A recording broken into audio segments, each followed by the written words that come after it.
then by the time I was 16, my dad got incarcerated. So my dad was a raging alcoholic as well. And his way of showing love was I had my first tall can at the age of 12. That's how we bonded. I did my first hardcore drug at the age of 12 because I was searching for validation through gangs and through that life, you know. So he would get drunk. We would go to 7-Eleven. He would get 2 tall cans, get me and my brother 1 tall can, a bag of nachos, and then we would go and walk. And that would be our bonding. Or we would go to the beach. Same routine. He'd get drunk off his ass, fall asleep on the beach. We're there playing. Then we would walk back when we lived in Impro Beach. That's what we did. So that was his form of telling his love. The only time my dad ever told me he loved me was when he was drunk.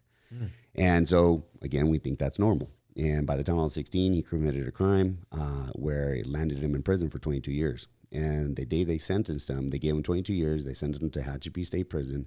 Our stepmother kicked us out.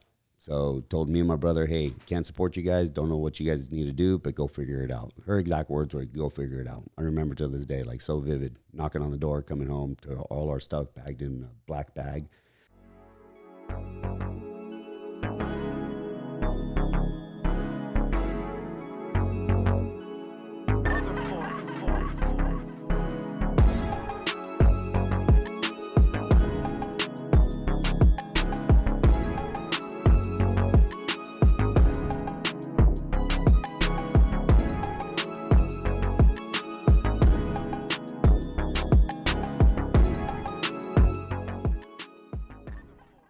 Energy drink companies, like, do they sponsor Yeah, you? so we're working with Rain. So those guys in Monster. So Greg over there is a good friend of mine, and he's we've been working with him almost since 2016. But now aggressively we're working on some new campaigning with Rain, and then their new launch or relaunch in the sense of their other products as well.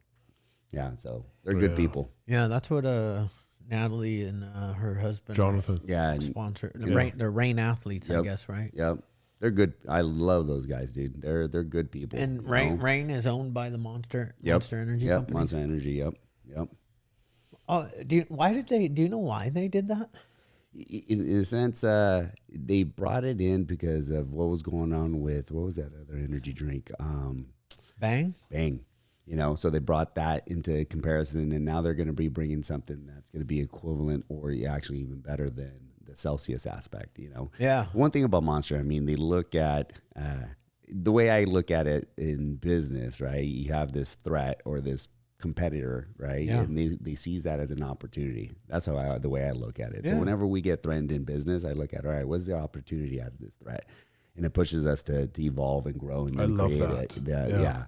I learned that from one of my wife's clients, Linda Resnick. She had a podcast and she calls it an threat. Yeah. It's like adding God to a negative emotion. 100%. Yeah. 100%, dude. Yeah. You got to look at opportunities. It's like there's a reason this threat is presented. Nothing's by accident in this world. So you got to look at it. Okay, what can I learn from this and how can I make things better? And it's okay to be challenged. Like I love to compete. You know, I know I'm going to have people that are going to compete with me in anything that I do, especially if there's success behind it. I'm not competitive at all. Yeah. Oh, super competitive. I compete with everybody. You have to. I had to take away the work gum from him because he was trying. He took this. It's got like 50 migs. You got to say it like 50 migs, say it like Cali 50 Muscle migs does. of 50 it's migs Cali of caffeine. Muscle's gum. He brought us all this gum. On the podcast. Yeah. It has 50 migs of caffeine plus what? Nootropics. What? So this guy starts chewing a piece of gum before every podcast. Oh yeah, I was on fire. And he started thinking he was the host of the Hopeaholics. I was on fire. He was like, yo. So I was on fire. Good stuff. Yeah. Good stuff. And he had all these packs of gum right here. Hidden. One day came in on the weekend because he didn't have a key to the place. Not yet. To the. I asked for one yesterday, though. Holy crap. That's awesome. I'm just messing around. Yeah, no, I get it. But no, he was like taking over my job. Yeah. I was just sitting here. I was like, and I'm watching him. It does it. It does the job. See how he's sitting done. right now? Yeah. See how he's sitting? He's kind of facing me. Yeah. You know. The other time I was like this. Yeah. So, he was taking over. He pulled up in a sick ride, black on black, really nice. I was impressed. I really liked the car. Are we going to say what Mercedes. kind it is? Yeah, I'm a big car guy. Dude. Yeah. Cars and watches. Yeah, are I the only see. thing I really see. Yeah, invest he's in. got some low Cholo cars too. Yeah, I got a bunch of lowriders, a bunch of classics. My pride and joy has always been my '59 Impala Yeah. convertible with The white- LS3. yes. Yeah, the white one. Yes. So I'm actually that was my very first car I ever built from the ground up, frame up, completely renovated the car. Not because of the valuation of the car, because a lot of people now in the '59 Impala is almost $500,000 car, Yeah. between $300,000 and $400,000, $500,000 car. When I first got it, they weren't near as aggressively priced, but now just because of the car itself, that's the king of Impalas. But I fell in love with that car when I was 12 years old. My neighbor, my father was never really present in my life, so my neighbor was more kind of like the guy that took me around and showed me some stuff when it comes to automotive. And he took me to my very first lowrider show. And in that lowrider show, I saw a black on black, beautiful '59 Impala. And I was like, dude, that's like the Batman car, but with the wings, instead of going up, they're going out. And he was like, no, those are the cat eyes, you know? And I was like, dude, if you drive that over like 60 miles per hour, is it going to fly? Because that's what it looked like, cool. you know? Yeah. And ever since then, I was like, I'm going to own one of those one day. And I did. I did that in 2008, 2009. I bought the car, pure shell, and then I built it from the ground up. I used people that I knew in the industry, and I've always been a fan, so I've always had some type of connection, and I built it. Yeah. Nice. Yeah, sick car. I've never done anything like that. Yeah, it's a sick car. Here's the problem, though. You can't build. Yeah.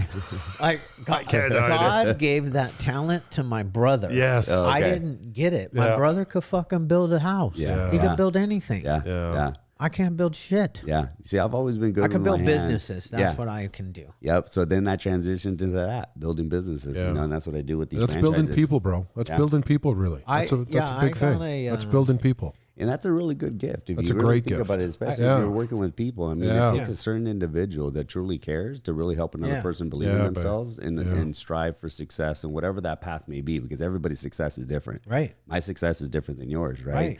But the basic fundamentals to get there is very simple. You know, you just got to follow it. Yeah. And to do that as a human being for another human being, it's a gift. Yeah. Yeah, God's gift. for People sure. don't realize, though, that when you do that, when you help somebody, you end up helping yourself more. It's almost therapeutic. Like the more that I talked about it throughout my life, because I come from a very jacked up background, you know, the more that I was able to actually help more people, it actually helped myself.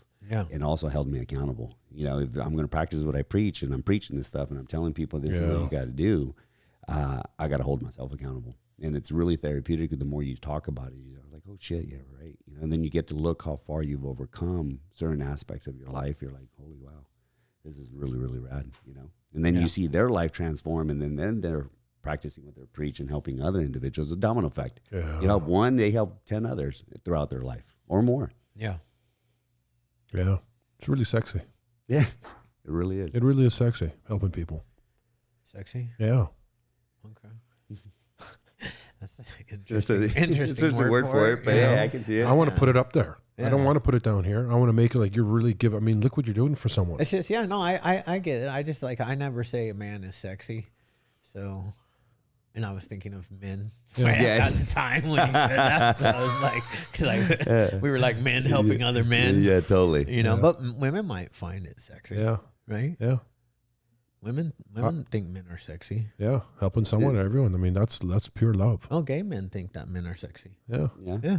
Yeah. So I told him he was a good looking guy when he pulled up. In his Yeah, car. he's I said, he's a beautiful handsome car, guy. good looking guy. Good shape. Good, great shape. Yeah. Yeah. Yeah. Yeah. Yeah, Then I take told it. him I'm 15 years married with 3 kids. Don't worry. Yeah, we're good. Yeah, we're good. And he's married. Yeah, married. Yeah, just recently married last year. It'll be a year this September 17th. Nice. Yeah, I was married prior once before, you know, divorced and then remarried just recently. Nice. Yeah. And then 2 beautiful daughters, 16 and 15 year olds. Nice. So teenagers. Wow. I have a 15-year-old daughter. Yeah. It's Yeah. a blessing. I mean, they're like my little sidekicks. Right. Yeah. Good love for it. you. They still love hanging out with dad, which is rad. That's awesome. Yeah, my son still likes hanging out with dad too. Yeah. I have a 22-year-old daughter, 17-year-old daughter, and a 15-year-old daughter. How old are you, dude? Wait a second. What happened to your son? Oh, Yeah. I said, Bro, you I gotta called blow him a it. daughter. Yes, you did. I was like, He's gonna be so mad if he listens to this. yeah, he's going to hear He's Sorry, this. Coop. 17 years Sorry, old. Coop. You're a guy. Yeah, my 17-year-old. He's a boy. He's a good boy too. Yeah, I mean, that's awesome. He just got a promotion at work. He's 17. He works at the pageant of the Masters, and he just got a promotion to lead usher, and he's making $20 an hour. Wow. At 17. Wow. That's actually really good, dude. Right? Yeah, that's phenomenal. And he's got a 4.2 grade average. He's co-captain of the basketball team. He's not done. Wow. I just had to get him motivated here. Keep going. I was just really proud that he got a promotion. This is his second year working at this job. It's a summer job. He does it every summer now. Yeah. And bam. Yeah, that's awesome. His girlfriend got a promotion too. She got a promotion like 2 weeks before him. Really? Wow. Yeah. That's awesome. That's a good reflection of you. If you think about it, the way that I look at it is, my kids are going to be a good reflection of me. If I lead them properly, I agree. You're going to see that, and they're going to see that through their actions. That's really your only job. Yeah, 100%. That's all we do for our kids. It's our job to help navigate them. I can't tell them what to do, but I can navigate with them. And I can suggest, and I can lead by example as well in that aspect. If you're talking about helping people, you definitely got to help your own family as well. Yep. Yeah, for sure. Man. That's a great podcast. Yeah, right? That's a great short. Yeah. Wait, Michelangelo, are we live? Did we start already? Is the button green? It's red right there. The button's red, bro. It's supposed to be. Is it supposed to be red? Red. Yeah. Red is on. Red is on. All right, good. We've been going. Yeah. This has been it. That's awesome. Yeah. That's how. That's our intro right That's there. Our there intro. You go. Yeah. I love it. Yeah. So you had a rough life, huh? Yeah, dude. Tell us about that. Backtracking to the day I was born, and then I can recall memories all the way up to about 12 years old, and it's always been jacked up. My mom was a pathological liar, so let me backtrack. I know now that was a fucked up life. Back in the moment, like, you just think it's normal. Right. It's your daily. You don't know any different. Right. So you're like, okay, mom's just mom. Yeah. And she was a drug addict, alcoholic as well, but she was like OCD, and I think she was bipolar as well, and I don't know for a fact because I did lose track with my mom. She abandoned me at the age of 12. But pre that, like, I was tortured by her. I was mentally manipulated by my mother, love, hate. Like, why is she beating me up? And the next moment she's telling me how much she loves me and hugging me. Like, she would literally torture us. And I mean, like, literally torture. And looking back now, like, she should have been in prison, right? But if we stepped out of line or did something that we weren't supposed to, she would take a piece of newspaper, a thin piece of newspaper, put it on the floor, on a hardwood floor, in the kitchen, usually on the vinyl, and then she would get a small bed of rice, a single layer of rice, white rice, and then she would make us kneel on it. And we would have to kneel straight up. Like, if our butts touched our heels, she would beat us. And literally that for an hour, the rice is in your skin at that point, bleeding. I have scars in my knees till this day. Where did she get that from? It's a pretty crazy idea. It has to. Like, did her dad do that to her? I'm sure, and I don't know the whole family history because she did abandon us at 12. Me and my younger brother, he's 11 months younger than I am, and then left us with our father. And then our father at the time, I thought he was my father, but he wasn't really my father. I didn't find that out till I was 18 years old. Oh. But left us with him at 12. And at 12 years old, my brother's 11, I'm 12. This man didn't want us anyways because he left the year before, disappeared, reconnected, put us together. And they're like, hey, take care of them. I'll be back. They haven't seen you for a year. And she lied to my father at the time. And he was like, okay, I'll take them. We're in a 2-bedroom apartment in Riverside. Right off of Magnolia. He already had a daughter with this other lady who then became my stepmom, and then 2 other daughters that she had prior. So there's 5 kids and 2 adults in a 2-bedroom apartment. So we slept on the floor, on the couch. Me and my brother will alternate back and forth. And then by the time I was 16, my dad got incarcerated. So my dad was a raging alcoholic as well. And his way of showing love was, I had my first tall can at the age of 12. That's how we bonded. I did my first hardcore drug at the age of 12 because I was searching for validation through gangs and through that life, So he would get drunk.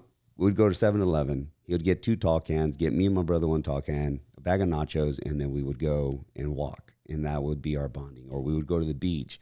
Same routine. He'd get drunk off his ass, fall asleep on the beach. We're there playing, then we would walk back when we lived in Imperial Beach. That's what we did. So that was his form of telling his love. The only time my dad ever told me he loved me was when he was drunk. And so, again, we think that's normal. And by the time I was 16, he committed a crime where it landed him in prison for 22 years. And the day they sentenced him, they gave him 22 years. They sent him to Hatchapee State Prison. Our stepmother kicked us out. So told me and my brother, hey, can't support you guys. Don't know what you guys need to do, but go figure it out. Her exact words were, go figure it out. I remember till this day, like so vivid, knocking on the door, coming home to all our stuff bagged in a black bag. Luckily at that time, I was in wrestling, and wrestling saved my life. You know, that's the only thing that got me out of gangs, got me into wrestling, changed my whole demographic. Everybody around me was different because these guys are all pushing each other to get better and be better. Yeah. And then that's the only reason I actually graduated high school. It's because I was going to try to get a scholarship, make my full attempt to do so. I went to state, fractured my ankle in my very first round against a very good competitor. Still won in double overtime, but didn't, do as well after because I had to basically call it quits after that. And so I didn't get a scholarship. And then from there, I was about to join the Army, decided, literally went to the LA maps, did the schools, did the physical. Decided that at that time when we're standing in line to get sworn into the office, that this wasn't for me. When they're yelling at you already kind of get you in place, all I kept thinking was like, I want to double leg this guy and just beat the living shit out of him. That was like it couldn't handle it, dude. It was driving me nuts. Yeah. So I was like, I can't do this. I'm going to end up in prison hurting one of these guys, So it's something inside me said, hey, no. So I stepped out of line the whole way home. They're cursing at me, telling me I'm a, what? Because I no longer decided to sign up, and I ended up getting into commercial plumbing. One of my buddies, Nick Wilbanks, his uncle owned Continental Plumbing. Got me a job with him, did that. The process was to, be a labor apprentice to journeyman to eventually being a project manager and so on. I made it up to the apprenticeship aspect of it, find out that wasn't for me, and then I got into real estate instead. Someone told me I need to get into real estate, and I did. But my life has been one roller coaster up and down. And then at the 18, actually go backtrack. I have ADHD, so if I go on tangents, this is fine. We're all, okay, cool. So, but at 18, I finally, when I became homeless, I didn't tell nobody at the school. We're still underage. And me and my brother been in the system before. So I told him, hey, pack your shit, put them in the car. Luckily, I bought a car. I've always been a hustler. Prior to that, between selling dope and throwing parties in people's backyards, back in the. How old are you? So I'll be 42 this Tuesday. Okay. Yeah, so I'll be 42 August. Still had how? Where were you living when your dad went to prison? Riverside. Okay. So I'm from Casablanca, Orlanza, that whole territory. Norte Vista High School is where I went to. I grew up in Grand Terrace. Okay, yeah. So, dude, it's between drug infested, drugs, gangs, the whole deal, that was our backyard, and again, we know no different. It's part of life. But at 18, so we kept everything under wraps until I turned 18 my senior year. And then my senior year, I finally was able to go visit my dad in prison. So I still had in contact with him through phone calls and through letters, but never physically got to actually go see him. And I was very resentful at the time because why would you put yourself in that situation to then, put me and my brother with no family, no aunts, no uncles. No one said, hey, come stay with us. If it wasn't for my friends, my wrestling buddy, who actually owns one of my franchises now, Chris Gillespie, if it wasn't for him and my other buddy, Nick Wilbanks, where he let me sleep in their garage or sleep on the floor, I probably wouldn't be here today. I should end up I should have been in prison, dead, or heavily addicted to drugs and alcohol. Yeah. And but at 18, I was finally able to get my license, my ID card, and then to get my ID card, I needed my birth certificate. So then I went to the county recorders and ordered my birth certificate because I knew where I was born and that kind of stuff. Right. Went to get a copy of it, got the original copy of it to then go get my driver's license. Well, when I got the copy, of course, you're reading it. I say what time I was born, the date, the whole deal. Dad. And then the dad portion was a different man's name. And I was like, holy shit, what's this? This doesn't make sense. Called my brother. He's at this point heavily addicted to drugs and alcohol at this point, bouncing from house to house as well. Your brother, you and your brother are Irish twins. Yeah. Oh, yeah. And that's, dude, my daughters are almost Irish twins. They're, really? They're a year and 3 days apart. So for me and my brother, I called him, hey, do you ever remember mom saying anything or dad saying anything? I was like, I don't know what the fuck you're talking about. And I was like, all right, cool. The only other person that I knew would know was my stepmom. And at this point, she hated our guts. Like literally, dude, when we were living, again, backtrack, when we were living within 12 and 16, I mean, she would hide the groceries from me and my brother so we wouldn't eat and wouldn't like literally like mentally screw us, you know? And to hide the groceries from growing boys, and man, we're starving. So at that point, what do you have to do to make ends meet? You go hustle, you know, especially who you're affiliated with. Yeah. So I called her and I said, hey, I know you hate me. I just need an answer. I was like, why is there a different name on the birth certificate? And I'm trying to go see dad, and I need, you know, why is this there? And because I'm saying he's my dad. And of course, I'm going to have to supply this to get the permission at 18 to go down there. So I need my driver's license. And she also, I thought you fucking knew, and then hung up. In other words, he's not my dad, you know? So I'm over here calling my brother. I was like, we're not real brothers. That's the dad that I call dad was actually my brother's dad. My mom was pregnant when she met my dad. So me and my brother couldn't find out we're half brothers. We're not even real brothers. But till this day, we never consider that, you know? And so I went to go visit him in prison. And he asked me to bring a roll of quarters for the machine. And I was like, all right, cool, I'll bring a roll of quarters. At that time, I was dating a girl in high school. She drove me there because I didn't have a car. I ended up selling my car to make ends meet. So I would take the bus, wherever. Basically, I was doing what I can. Yeah. She takes me to Tehachapi State Prison from Riverside.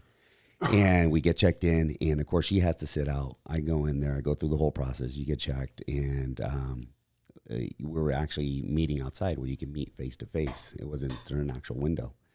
And brought the roll of quarters. We start talking, and then I asked him, and I asked him, hey, why did you do what you did? And before even getting to the point of asking him if he was my real dad, because I really wanted to understand like what was going through his head. And at that point, like I said, he was a drug addict and alcoholic, heavy. Even though he owned his own franchise, he used to own Yum Yum Donuts. What? Yeah, he owned Yum Yum Donut franchise. Like a franchise? Which one? The one in Norco, right off of Hamner. Really? Yeah, dude. Yeah, so we used to go there and work every summer. Dude, I have pictures of me in crates, the milk crates. When I was a kid. My story has a Yum Yum Donuts in it. Does it really? Yeah, the one in Grand Terrace. I was so broke, like just trying to get a donut hole because I was so broke and hungry. Shut the fuck. Yeah, trying to dig out change. Just because like donut hole was like 10 cents. Yeah, you would get like a bag for like $1. You'd get like 25 of them. Yeah. Yeah, dude, I like, I'm blessed and cursed in that aspect because I know what a good donut tastes like, you know. Now you go to these donut shops, you're like, the only one that came close was Krispy Kremes because they're right out of the fryer, you know. Yeah. But yeah, dude, Yum Yum Donuts off of Norco, Hamner. He owned that one, and then he was an immigrant from Guatemala, and he got his green card, did everything by the book, learned English, was doing well until he, you know, I think the relationship between my mother and my father, right, was very toxic. So I've seen my dad beat the living shit out of my mom. I've seen my mom stab my dad. I literally threw a kitchen knife and it got stuck right in his leg. Luckily, it didn't hit him in an artery, but literally seen that, you know. I've seen 3 dead bodies, you know, in that whole relationship where we're living. They put us in very unsafe situations. I lived all over San Diego, all over Riverside. The worst one was in San Ysidro. When I lived in San Ysidro, we're right next to the border. It's a border city. You can only imagine, you know, that was the first time I ever saw a dead body. Where me and my younger brother were walking to school, and there's a bunch of birds around the trash can. And us as kids, we're wanting to run to them so we can see them all fly off. And we run to them, and then there's a dead body. A girl shaved her head. I mean, someone shaved it, and come to find out they raped her and killed her. Oh. And that was the first of 3. And then the second was we were playing in the water by the border. There's a river there that we would go fishing at or go just play as kids. See a dead body floating. You know, one of the immigrants unfortunately didn't make it. And then the third, literally, we saw our neighbor get shot with a shotgun in the chest, gang related. You know, so that's the type of life I've always been around. So chaos and just straight madness, you know, was the norm. So when I asked him, you know, why did he do what he did? At this point, he said, mijo, in Spanish, he said, mijo, you'll never understand. And I was like, what do you mean? I lost my shit, dude. I was like, at this point, I was already 18. I had my own apartment. I was paying electricity. I would shop at Food for Less, which I had an embarrassing moment at Food for Less once, in which now I'm like, I look back and I'm super grateful that I don't have to count every item that's in my cart because I don't have the money for the food, you know, because at that point you're living on a budget. Yeah. And I'm in high school and working graveyard, going to school, wrestling, sleeping 3 to 4 hours, and then doing it all over again, doing that 4 or 5 nights a week. So in my head, I'm like, I'm a grown ass adult. I'm a man. And you're telling me I'm too young to understand. So I lost it. And since I lost it, they kicked me out, you know, didn't talk to them ever since. Lost all relationship and contact with them at the age of 18, and I haven't spoken to my father since. So that's been a tough one. How about your brother? So my brother, same thing. He lost contact with them after, I think, 25 or 6, because he did actually, out of the 22 years, he did 9 years, and then they deported him back to Guatemala. Oh, they did? Yeah, they did. So that's why we lost all contact. So it's been a rough one. And then, again, another jacked up situation. My mother reappeared 5 years ago. Yeah, found me on Facebook. Of course, wanted money. Yeah, of course. Yeah, wanted money, and tried to rebuild that relationship. But at the same token, now I'm you know, 2 beautiful daughters at home. I'm a father. Yeah, you're in it. Ultimate. So I'm here to protect them. Yeah. And she wanted to meet them. She was like, it's just too sensitive to get to that road. And I told her, look, I forgive you for all that you've done. And at this point, let's move forward. But even as we're moving forward, the lies are reappearing. You know, the asking of the money didn't bother me as much, but the way she approached it by creating a lie to get the money to be sent to her, that was just enough for me. So then I kept her at bay, and then she passed about a year and a half ago. Oh, sorry.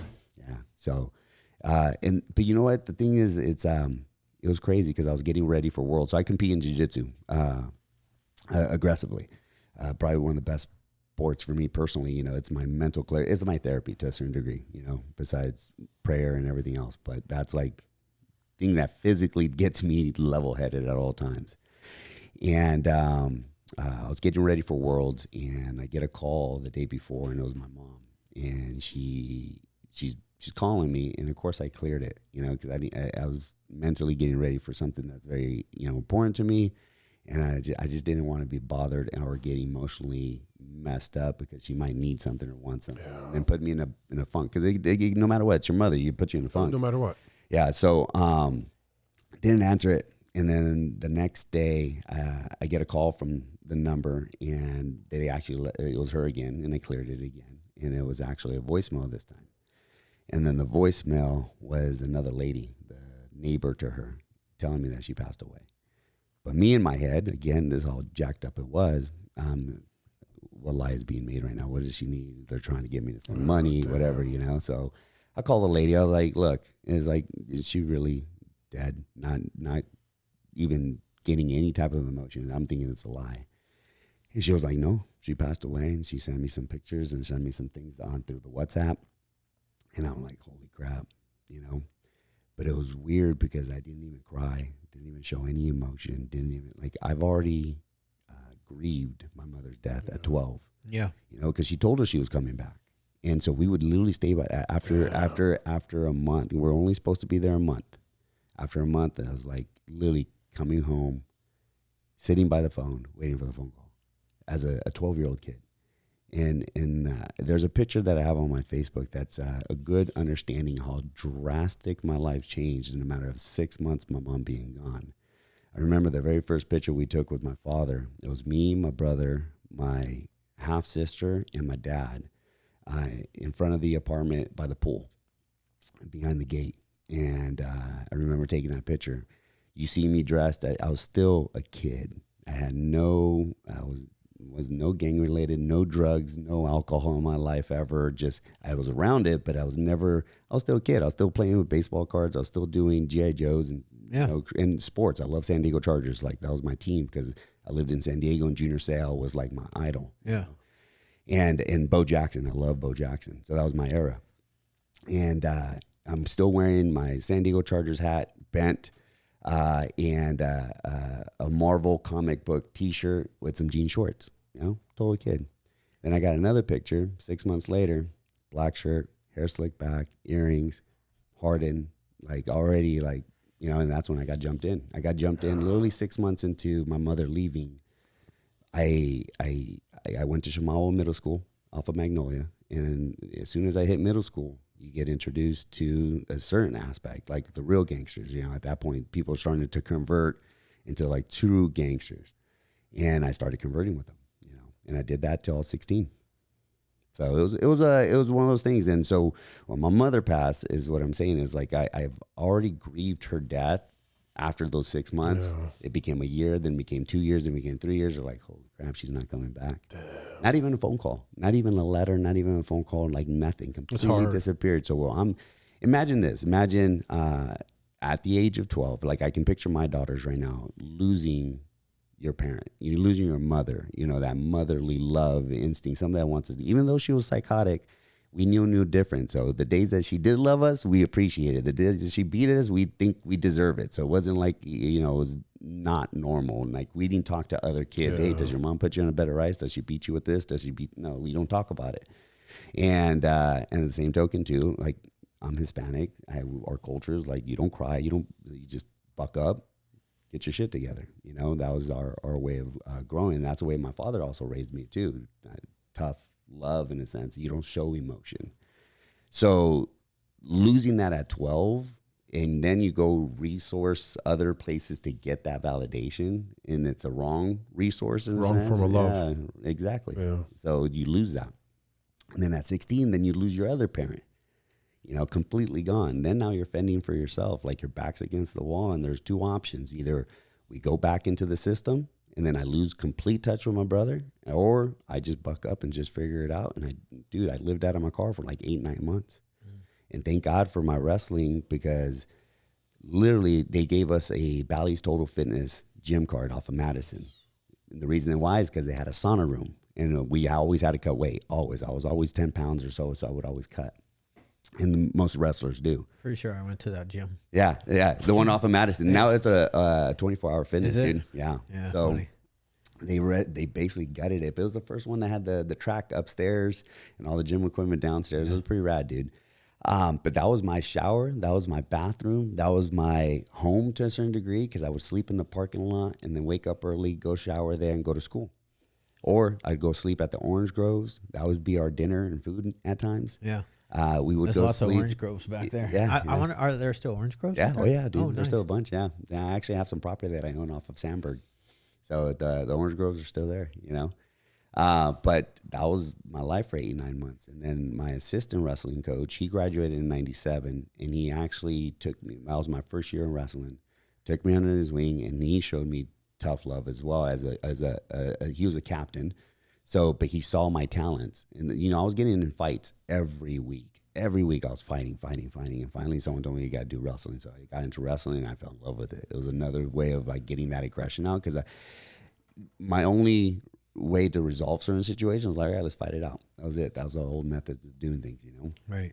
And so I got into wrestling, and I got bit by the bug, man. I was all in, and then I ended up going from a gangster to bleaching my hair, because everybody else bleached their hair. We're all the brotherhoods. We call it NVW, you know, the North Vista Wrestling Crew.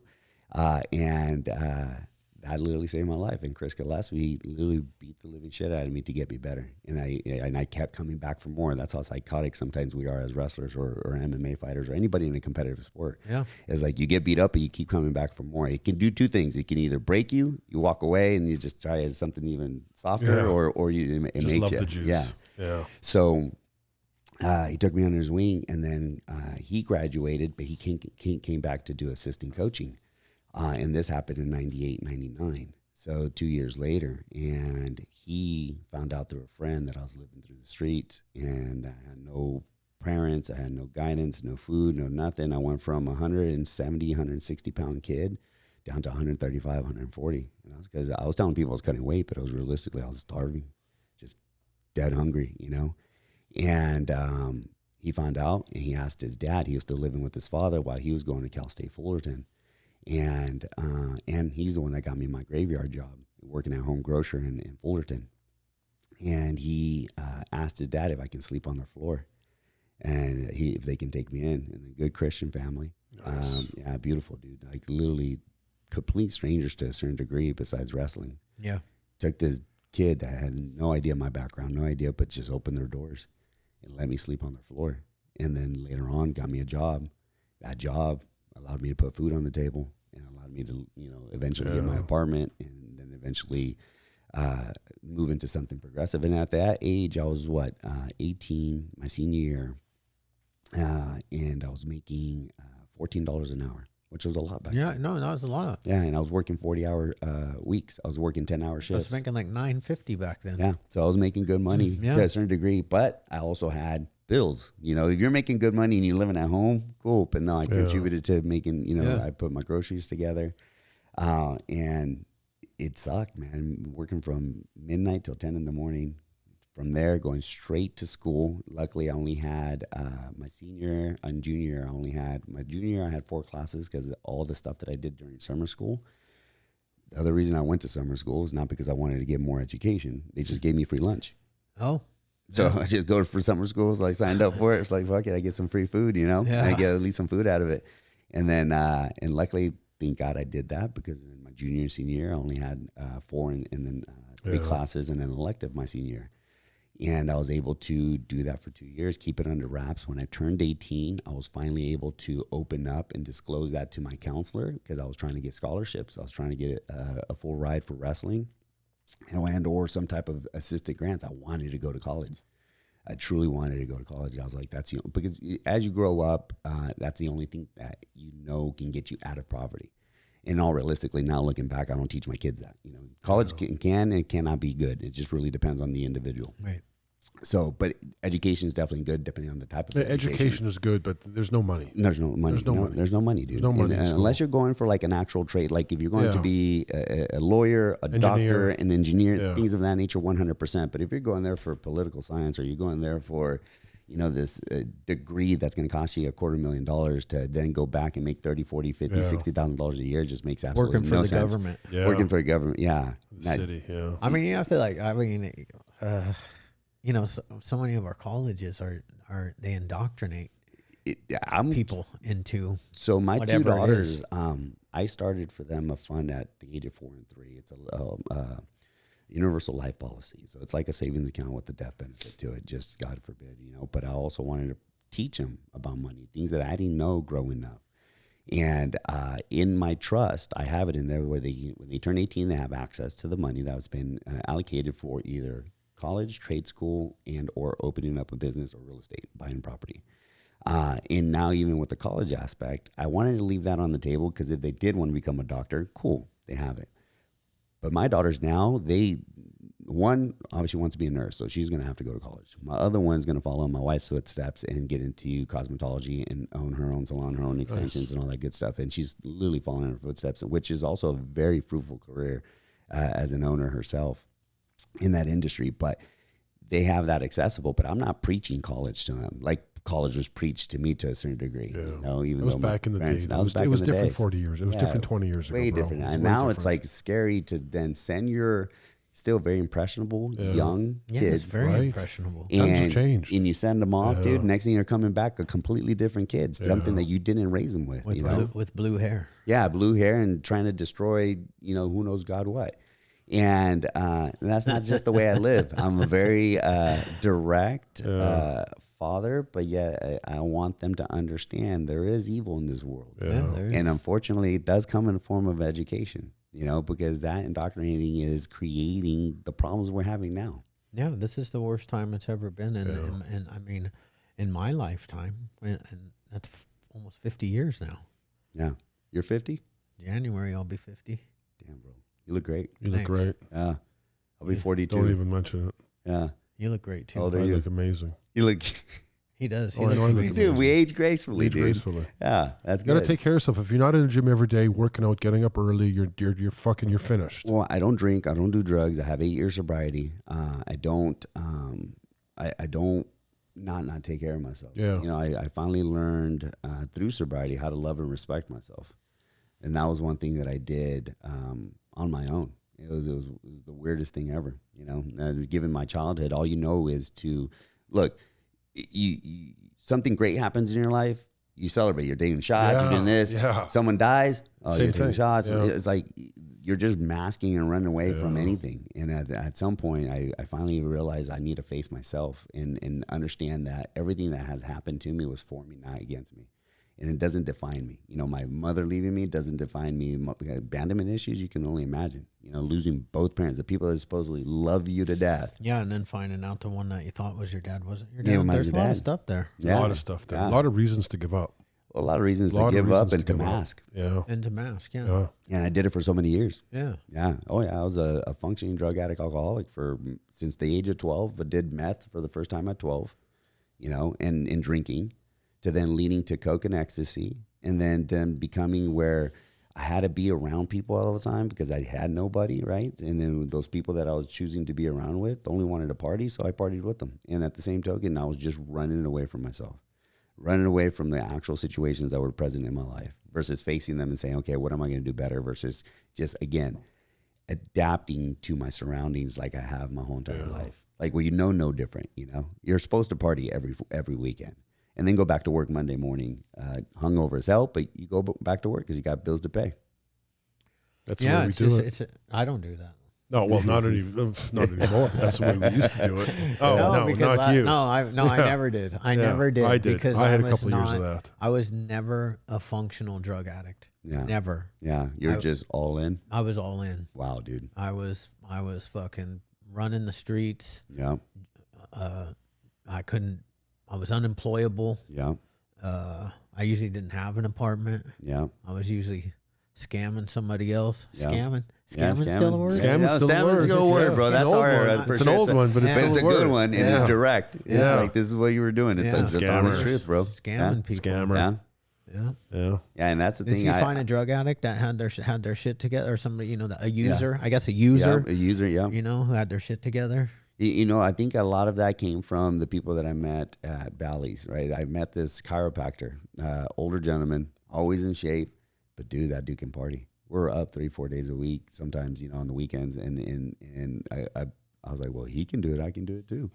I was like, yeah, I can handle this, you know. And at that point where it got to the point where it was then interfering with my daily activities. And then it was also, I was like always self-aware, like I was one step away from losing everything. Yeah. Because I would remember even, you know, 2 beautiful kids while doing blow downstairs.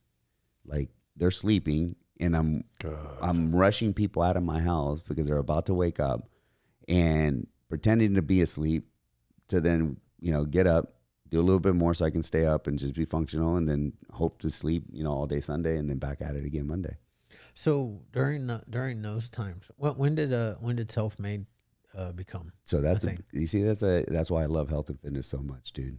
So one thing I never been is a hypocrite. You know, it's like I hate promoting something or doing something and not following. When I got into real estate, I wanted to be the best real estate agent, so I gave it all, and I still, to this day, still do very aggressive in real estate, a lot of flips more than just your traditional buy and sell. But one of the things that I've always done is, like, if I'm going to practice what I preach, I practice it. Like, if I'm telling you to invest in real estate, I'm investing in real estate. If I'm telling you to do this, I'm going to be doing it as well.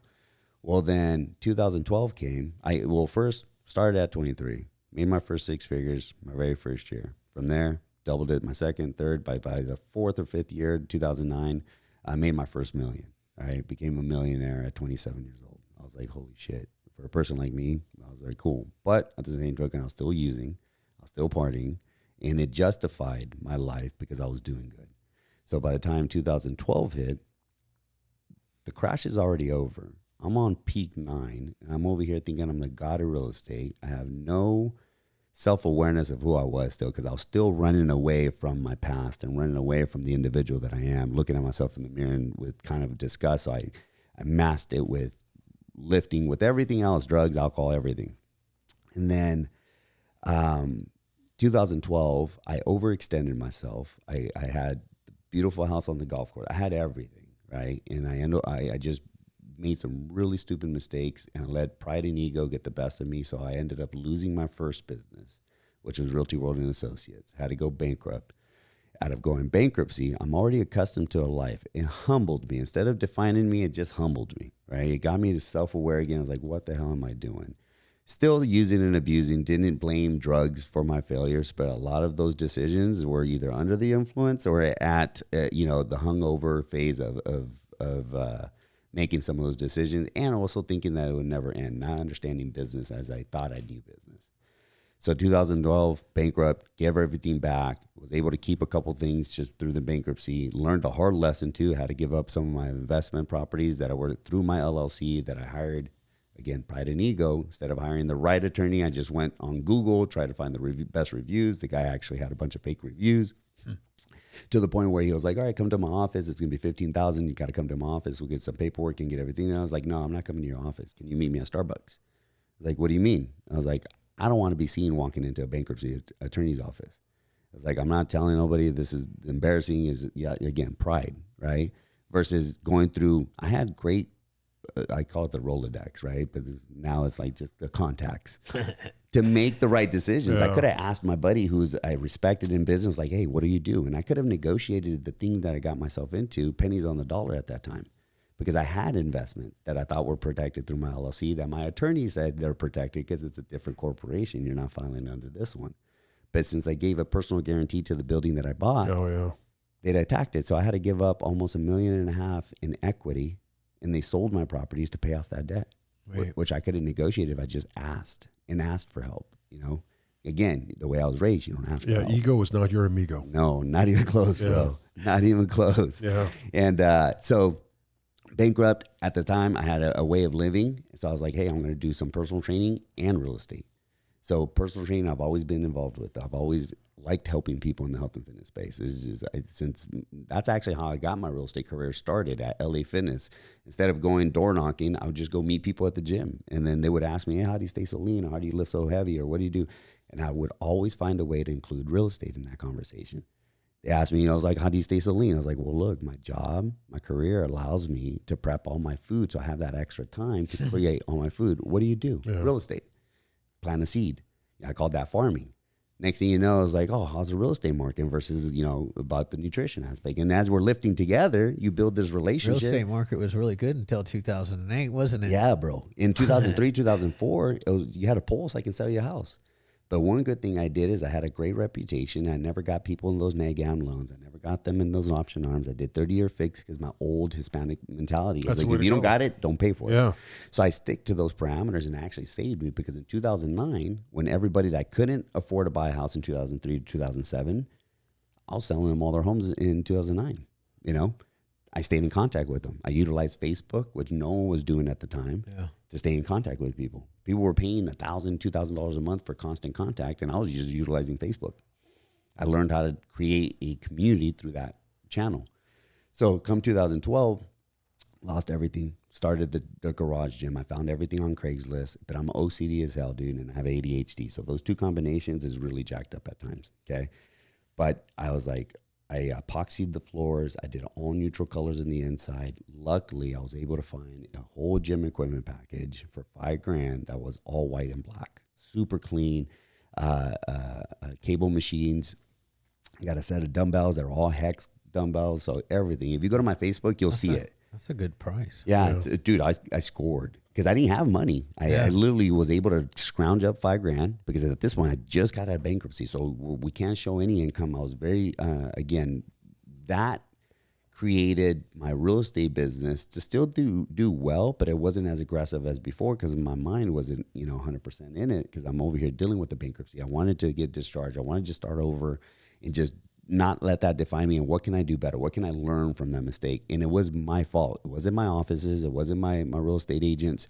They left me because, another company came in, offered them a better situation, and they wouldn't stay loyal to me because I treated them like shit for so many years. So decided, I was like, to make ends meet, we're going to train out of the garage. I'm going to still do real estate and just get back on top. Well, a year into it, I have a book of business. We're crushing it, doing real well. Self-Made Fitness was out of the garage. Decided to then move to a cardio kickboxing studio place and having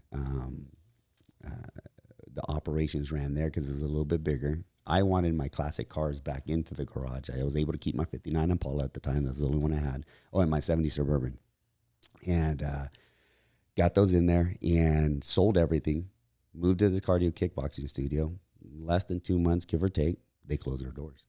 They were locked doors. Everything was done. Like we showed up to do a boot camp. It wasn't happening. Like, holy fuck, dude. So I'm over here stressing. I was like, I got this book of cars are all inside? Yeah, they're already in my garage. They're in his garage. Yeah, in my his garage. garage. Yeah, Okay, my yeah. garage. Yeah, and I ended up not wanting to be back at the home gym just because it's my home. You know, I just want to make my home my home.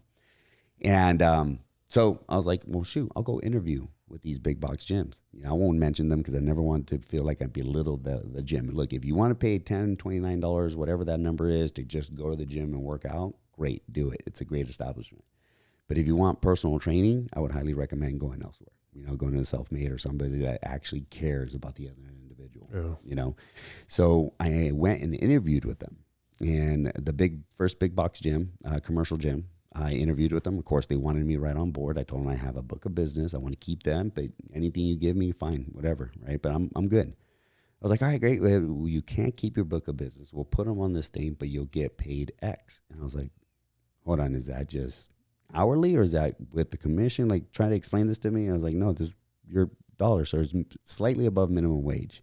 So minimum wage at that time was $12 plus $6 above that. You work there for 3 years or more, then you become a master trainer. And as a master trainer, you'll make $25 an hour. I'm charging $75, $80 an hour, depending on the sessions per week. I was like, this doesn't make sense. I was like, no, I'm okay. I'm good. And they're like, all right, let us know when you come back. So then I was like, I'll go to this other place. Went to that place. Same thing. Went to an old school gym. I'll name this one because people would understand. It's Gold's Gym. You know, Gold's Gym is old school. They've been around forever. I was like, oh, they had independent contracting back in the day. I went there. Same thing. The more and more I interviewed, I was like, holy crap, there's something wrong here. How is a personal trainer ever going to make a career out of something that they love doing while they're helping other human beings? I was like, I'll go to these boutiques. There's little small boutiques, 1,000 square feet, 2,000 square feet, a lot of CrossFit gyms and things of that nature. And I go interview with those guys. Same concept, but it's a smaller scale. They wanted you to carry their name. They wanted the punch card, or they wanted the membership. Plus, you pay a flat fee to use the place. They're limited equipment. I'm into all aspects of fitness, so I wanted to make sure I have access to everything, just depending on the individual, what they wanted to learn. And none of them had it. And that's when the light bulb hit. I was like, holy crap. How many trainers just like me need a place, but they're not financially able to do so? And then even one step further, how many of them don't know how to actually run a business because they're working for somebody, right? They're the employee mindset versus entrepreneurship. At this point, I already had a good 8-10 years in real estate, give or take. And so we go into this aspect. I start penciling everything out. I was like, holy shit, I'm going to call this self-made training facility. I'm going to build a commercial gym that can help personal trainers develop careers. And so I opened up my very first location. It was 3,900 square feet. I almost didn't get this location. This is where you just don't give up no matter if somebody gives you no. If you really believe in what you're doing, you got to move forward. So applied for it, contacted my commercial broker. I said, I need to apply. At this point, I'm not thinking I'm not going to get qualified. This is a year later, right? I didn't think about my credit. I didn't think everything else. I had at this point, about $75,000 saved up in my account. So we're back on track. So I was willing to take this investment and make this thing happen. I go apply. A couple days pass. They told me I got denied. I was like, why? And I was like, your credit, dude. You just filed bankruptcy. I was like, oh, man. And I've never been denied before because I've always worked and it was either pay cash or get small loans for it. But then when I overextended myself, I screwed myself. So I ended up telling my broker, I said, hey, give me his contact information. Give me the owner's contact information. He's like, I can't do that. It's like, look, I have access. You can either give it to me or I'm going to look for it. And I was like, all right, Miguel, you didn't get it from me. Okay, cool. Got it. Called him. Said, hey, look, I know you just denied my application. And let me explain to you. Can I send you my credit report prior to my bankruptcy? You can see where I went. You can see what I was doing prior. I have this amazing concept that can help a lot of people, but I just need this opportunity. I need you to lease to me. So what do I got to do? He was like, he gave me his email address. He sent it to him. I gave him the idea of what I was thinking. And so I sent it to him. And he calls me back a couple days later and says, all right, I'm willing to take this chance, but I need double security deposit and I need first and last month's rent. I was like, oh, shoot, no problem, dude. I got $75,000. I bought my garage gym for $5,000. So I'm like, oh, I got this covered. Not knowing that industry to a full extent, you know, and got in, gave them $25,000. So now I'm down to 50. And I was like, cool, I got this. 3,900 square feet. Given in mind, it's light industrial warehouse space, all white walls, concrete floors, no aesthetics to it whatsoever. My OCD kicks in. Of course, everything's got to match. The walls got to be black, the graffiti, the whole look that I had, all penciled out.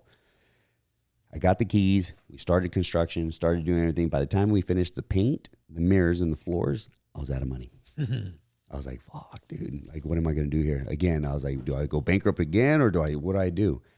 And this, I was told by one of my mentors, like, don't love something that doesn't love you back. I was like, okay, I learned that through bankruptcy. I was like, don't love the things that I'm losing because I'll get them back eventually. So I looked at my 1970 Suburban and I had a Road King that were both featured in magazines and beautiful pieces of equipment. I sold my Suburban and I sold my Road King to finish the project. Finished the project within 2 months. Booming, dude. Crushing it. Didn't know how bad the industry needed what we needed. And instead of focusing on membership, I just focused on entrepreneurship, charging the personal trainer a flat fee to utilize the commercial space, and then allow them just to run and operate their business. But in entrepreneurship, as you know, is not just about providing the service, because you're a great personal trainer, but what about the business analytics aspect of it, like the business insights? So then I started creating courses and programs to teach them like when to incorporate, how to manage their accounting, everything that I failed at to do for myself. I learned from that mistake and then applied it to these guys. So instead of a gym, I call it more of an institution of education. I'm here to teach you how to become an elite entrepreneur in the personal training space. Then I took it even one step further. I'm going to bank on ISSA or NASM, which is highly recommended when it comes to certification in personal training. I'm going to bank on them for the education on training, because every walk of life, I think in the fitness space is important. You want to do CrossFit? Great, we got you. You want to do bodybuilding? Great, we got you. Weight management? Great, I got you. I didn't want to turn anybody down besides the large Zumba classes or boot camps, because I wasn't a boot camp type guy. 12 and under, 6 and under, ideal, because you can still teach the fundamentals of what that person needs to learn so they can eventually do it on their own. So I catered to that. My first year owning this, I was a hypocrite. I'm promoting entrepreneurship. I'm promoting health through, wealth through health and fitness. I'm over here on the Instagram. Hey, you got to do this. You got to eat right. Got to drink all your water. All to take your supplements. All the stuff that people will definitely want to hear. And as they're seeing, I was still in shape. I was still a drug addict and functioning alcoholic, right? And then come Friday night, I disappear for 2 or 3 days. You know, and then it became Thursday nights. And then I'm waking up the next day promoting all this garbage. Well, it's positive stuff, but garbage to me because I'm not living that life. So after a year of that, I had one more binger. I did 4 days in Lake Havasu. I was over here drunk off my ass, driving the boat with my kids in it. I was also at the bar with my family. And I get to the point where I'm a control freak to a certain degree. Where if I'm drunk, I know what gets me out of that. Got to get some blow. Got to get some Coke. So I'm in Lake Havasu. Didn't have some with me at the time. So what do? I go through my connects, offering guys $5,000 to come drive me an 8-ball. Desperate, like begging these guys because I'm drunk. Like, get down here, bro. I'll give you 5. I'll give you 6. I like whatever I can get these guys. And I got one guy to finally commit. I was like, oh fuck yeah! So I'm all excited, getting to taking more shots, thinking my blow's on its way, and then he texts me, I'm not coming. So I just lost my shit. And again, in the moment, didn't know what was really going on because I was already drunk. You know, I was already mentally, I zoned out, black out. And then so the next day, I wake up and I'm seeing all these text messages. Embarrassed, like literally embarrassed out of my mind. I was like, what am I doing here? What am I doing? The whole drive home, sweating for the first time since, I would say, since my dad got locked up. I was suicidal again because I've thought about suicide multiple times. You know, losing your mom, you can only imagine. You know, and then you mask it with drugs instead.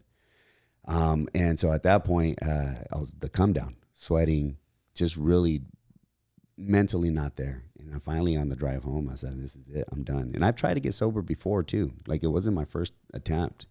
My first attempt, I was like, "Oh, I'm going to get into bodybuilding." I'm going to start competing. I'm going to turn pro. And I did.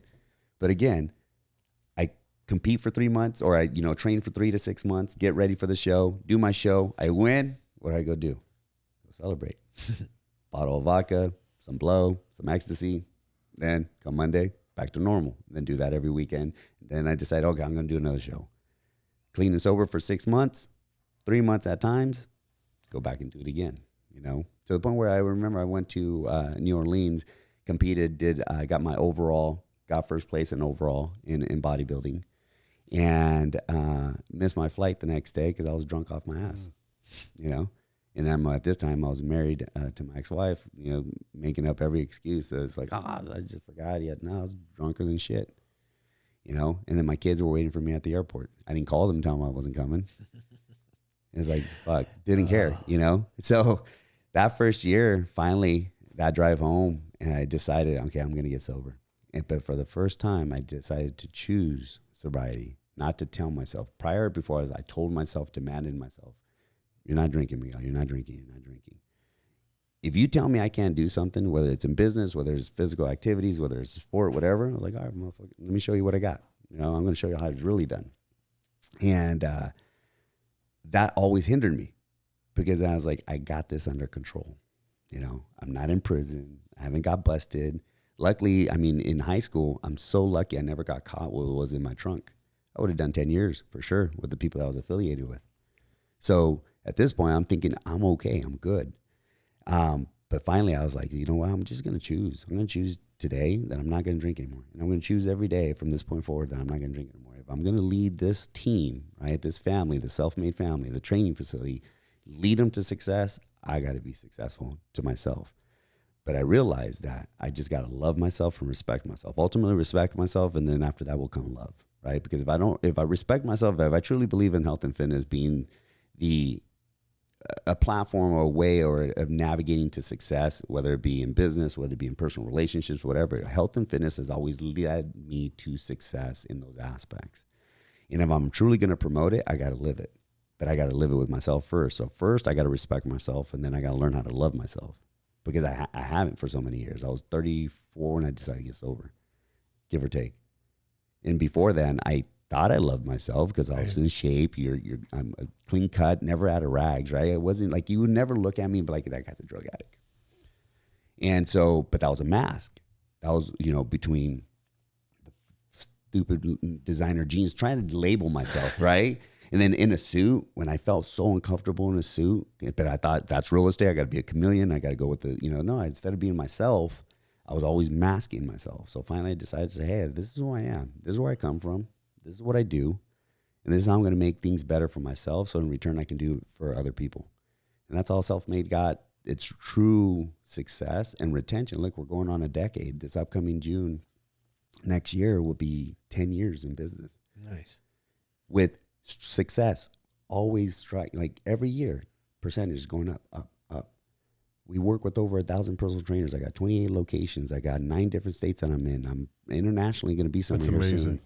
Soon, and it's all by helping people. So I decided to, instead of chasing the money, I'm going to help these individuals. A personal trainer to me personally, and I truly believe this in the bottom of my heart, like you're either saving somebody's life or improving somebody's life. How can you put a price on that? How can you put them in a box? How can you keep them crippled, in a sense, with the big commercial gyms? And that's what they've done. And I get it. It's a money grab. Everybody wants to make money. But there is a way that you can do it by helping people. The way that I look at it is the more personal trainers I help, the more athletes they help. We call everybody athletes, by the way. So when I talk athletes, we're talking the consumer. I don't like using the word client. A client is somebody that comes buy something and leaves. Yeah. So they're there to perform. They deserve that validation, because to show up in a gym, if you're dealing with a weight issue or a mental issue, it's not easy, bro. No, fuck no. No, so you have to validate that. You have to, like, you just showing up today is a huge step versus, just signing up, But then the work comes, and that's why we like calling them athletes. So with these guys is like the more trainers I help, they each carry between 10 and 20 athletes, times X amount of families. Do the math.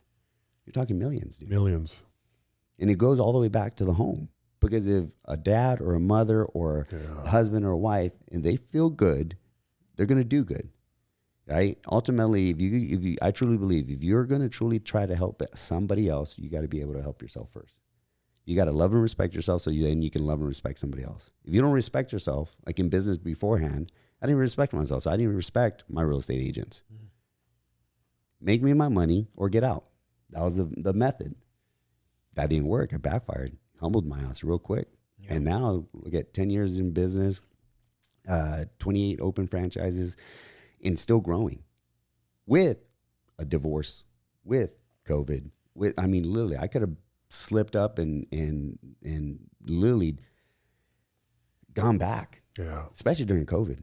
And even especially through my divorce. Imagine like I was married 12 years and didn't see this coming. And my sobriety created the separation and my entrepreneurship created that aspect, right? And 2 different lifestyles. I was, again, I'm a control freak to a certain degree. Like, no, this is how I'm going to protect my family. This is how I'm going to secure my family. This is the way I'm going.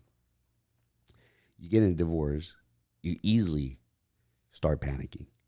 You start thinking, it's like, how am I going to make life after this, right? So you want to go drink, or you want to go use, or you want to go hang out with the friends and fill in that void and party and do everything. Instead, I decided to stay by myself because I knew I wasn't ready for that. Then the other aspect, you get into dating. Holy shit. Try understanding dating after 12 years sober, because we met drunk. So now it's like you're having to meet people sober, like completely opposite sex, sober, trying to get to know each other, whether you want it, because it was bound to happen. So, I was like, holy fuck, what am I going to do here? So do I just have one drink just to kind of be social, I was like, nah, ain't doing it. This is who I am. That's the power of respecting and loving yourself. Yeah. That's it. That was a choice. Decided to do that. Then COVID hit, because this is all happened in 2019. 2018, 19 is when I got divorced, and then COVID hit. 2020, they're making it feasible to get drugs and alcohol to your house. Straight fucking Postmates. Bring me a sack of weed and you're good. Or, masking all the insecurities and fear, having people come over your house because you can't go anywhere and partying. I've seen it. I've seen people just literally go downfall from that. Instead, I was like, how am I going to protect my franchises? How am I going to do this? I stayed actively, I stayed focused, and I educated myself too, because I've lost everything at one point. I had nothing at one point. For the government to step in and say they're going to try to take it again and give me the keys. No, it's like, I'm going to fight for it. I was facing 10 years in prison, $500,000 in fines for staying open. But again, that was one of the best things I ever did. And if I wasn't sober, I wouldn't be able to do that. Did all the franchises stay open? Yeah. Good. Yeah, they followed my lead. Nice. Yeah. And dude, now we're thriving because of it. And when people were going bankrupt. What, your main one in Riverside County? Main one's in Temecula, Riverside County. That's our corporate headquarters right now. At least you had a good sheriff out there. Oh, dude, he's the best. Like, absolutely phenomenal dude. His name's Chad. Yeah, Chad. Yeah, Bianco. Chad Bianco. Yeah, and so I literally, I recall him saying that he wouldn't go shut anybody down. No, and we literally survived. The ones that didn't do as aggressively good were the Arizona. Believe it or not, my Scottsdale location was facing a lot of heat. My Corona location was facing a lot of heat from the health department, not from the sheriffs. But we beat them every time. The health department would show up. Okay, you're threatening me. You're telling me that I'm a cause of the spread. Okay, great. I understand where you're coming from, but show me proof. Give me the data. I'm an inside guy. I always told him, I need numbers. Like, who was contacted here and how did it spread? Like, I need that. Wait, were you on the news one time? Yeah, I was on Fox Business. Yeah, Fox Business. It went viral, dude. That thing was crazy. I think I saw it. And that's why I went censored for a very long time. And even now, my own personal social media and my personal social media is definitely still triggered here and there. It's gotten a lot better, but it's still, I get censored. I don't have the reach that I used to when it was all, and it's all organic too, Yeah. But it's unfortunate because now you look back, the beautiful thing about seeing history and seeing what happened in the past, one, we can learn a lot from it. And then two, it gives you the understanding of who's really on your side and who's not. Yeah. And it gives you critical thinking. Like, it's okay. Like, luckily, since I was a kid, my mom told me I should have been a lawyer because I questioned everything. But why? Why? I've always been that way. So when this all happened and they told us to close for 14 days, dude, I was like, holy shit. But why? why are you telling me this? Like, and then why are you demanding it? That's another thing. When somebody demands something from you, you're like, okay, but why? Okay, I'm going to comply. Yeah. Yes, sir. Look how many businesses did that. And unfortunately, they're no longer around. Yeah. And how many families 24-hour Fitness did it. Yeah, they went bankrupt. Yeah, exactly. Instead of like promoting health and wellness. Corporate punks. Dude, it is, it's like the biggest mafia, bro. If you think about it, government. And it's such a joke. And I was getting a lot of heat. You know, I was getting a lot of death threats. I was getting good and negative. But one thing is even though my background, we were grown up, we grew up hating the police, right? Because I was a knucklehead. That was just our normal thing. But luckily, I had one of my designers, Rozzy. He's law enforcement, Coronado PD. Love the dude, great artist, and didn't know he was a law enforcement until he became one of our designers. I got to know him personally. I got to see what they go through. So ever since then, I've contributed. Like right now, we're building 19 of the stations, the police stations, with all gym equipment. I contributed and donated about $250,000 to the Riverside SWAT team. Their whole warehouse is our gym equipment in there. During the shutdowns, they needed somewhere to go.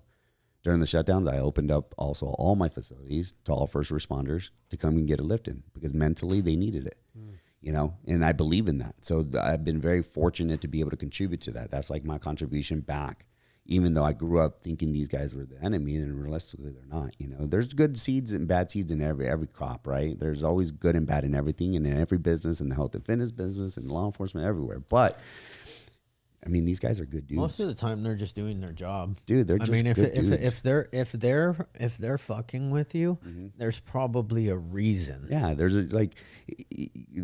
I've never been arrested sober. Yeah, no, dude. I've done county time, you know, and that was a wake up call in itself. I did. Sober?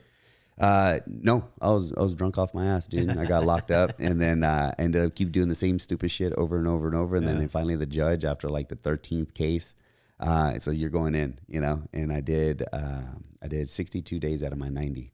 Nice. And I did the main jail, and then I went to Theo Lacey, and then from Theo Lacey went to the farm. I've been to all three of those places. Yeah, dude. Orange County loved me, bro. When I lived there, I moved to Orange County in 2000. I was like, I got to get it out of Riverside. I was getting into more trouble after high school because obviously I had no direction. I wasn't wrestling at the time. Moved to Newport Beach, right off of Jamboree, right next to Fletcher Jones dealership, the Bay Point Apartments there. Got me a little apartment there. I was working construction at the time, and I was like, all right, cool. I'm going to make something out of myself out of Orange County. And nah, dude, I had a piece of shit car, so I got pulled over every time. I was still running amok. I would go to the Boogie, and got pulled over and drunker. And the Boogie was where all the cops used to go. Oh, bro, they loved it there. It was off of the 55, right? Yeah, Catella, like right by Disneyland. Yeah, that was the club to go to. Oh no, okay, so it was way over there. Yeah, the Boogie. Yeah, the Boogie. Yeah, now it's before they demoed it. It's a big old parking lot. Yeah, you probably weren't around here yet. Yeah. So, but yeah, dude, all that stuff is one of those things where I look back at my life now and where I'm at today. There's a lot of things that we've overcome, me personally. Even now, even to my new marriage. You know, who'd ever thought I'd get married again after that situation? But finding somebody like-minded, and the other thing too is having an entrepreneurship mindset that she has allows her to let me do what I got to do, and vice versa. And then loving my kids, that's another fear thing aspect that comes with sobriety. You know, being very direct and honest with my kids. Like, they know dad was a F up before then. I remember this is how I knew too that I was on the transition of the right path, because my daughter was 5 years old, Jaden, 5 or 6. And we would always go to the desert, ride razors and Lake Havasu, like at a boat, the whole deal. And we went trail riding. And trail riding, there's a bar that you would go out to in the middle of the desert that everybody knows. I forget where it's at, but it's in the dunes.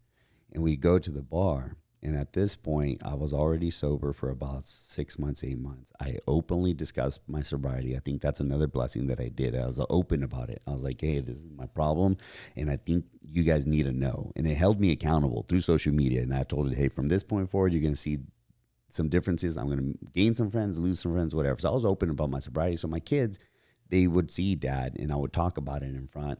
A lot of arguments or discussions in the household were because of my sobriety, because I didn't want to drink. I was no longer fun, and so my daughters would hear that. And I remember we went to this bar to get water and to get drinks for the people that were there. And that's one thing I never discounted the people around me. It's not your problem, it's my problem. You do whatever you got to do, but I'm not drinking.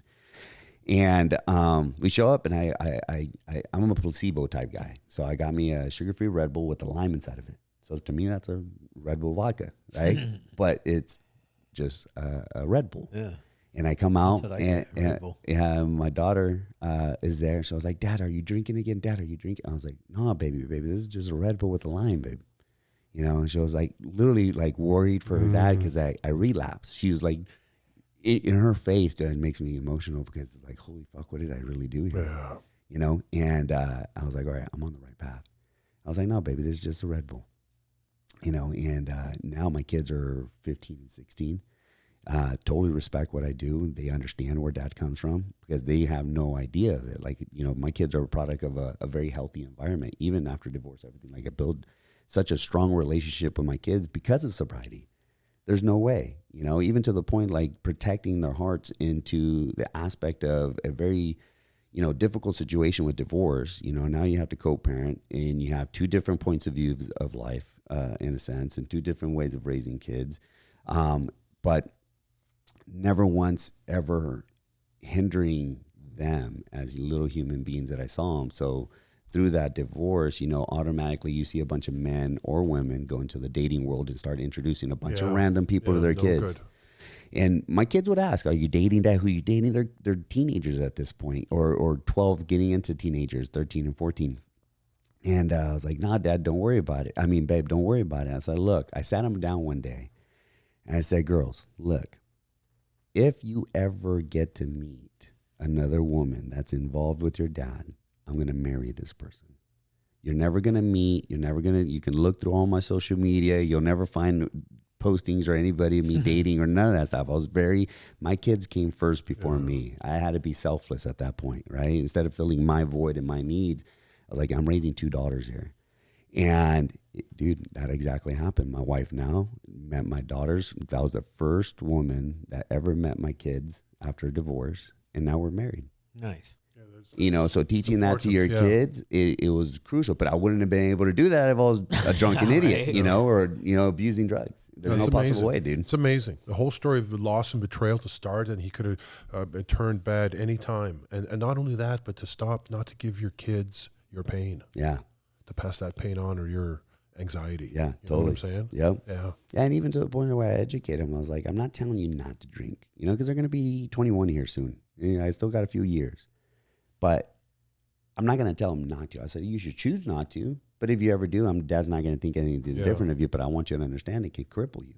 It really can. Yep. And you have an addictive personality because you're my daughter. It's in bed. Like, it came from my father from his father, I'm assuring. Like, that's all we knew. Yeah. So when you decided to stop drinking, you just stop drinking? Cold turkey, bro. It was weird. But again, I went back to like my wrestling mentality. You know, it's me against the other person on the mat. That other person was alcohol and drugs. Yeah. And who's going to win? And to me, to this day, it's still, I would be lying to you if there's times where I'm like, oh, maybe one beer. Even the strongest member of Alcoholics Anonymous has that day. Yeah, dude. And it's weird, And like I've been Corona on a hot day. Yeah. Bro, like I was challenged not too long ago, and nothing was by choice. In other words, I didn't choose to be around this group of individuals, and it was more like a social event. And I told myself, look, I can be around alcohol and I can do all that. That's fine. That doesn't bother me. I know by 10 o'clock, 11 o'clock, I'm leaving anyways, because anything after 11, 12 o'clock is all damage. He says 6. 6 o'clock, even better, bro. Yeah. So, but this is one time, I was around, I told myself I can never be around Coke. I enjoyed doing it, believe it or not. Like, it was fun, party. Like, you think you enjoyed it. I take that back.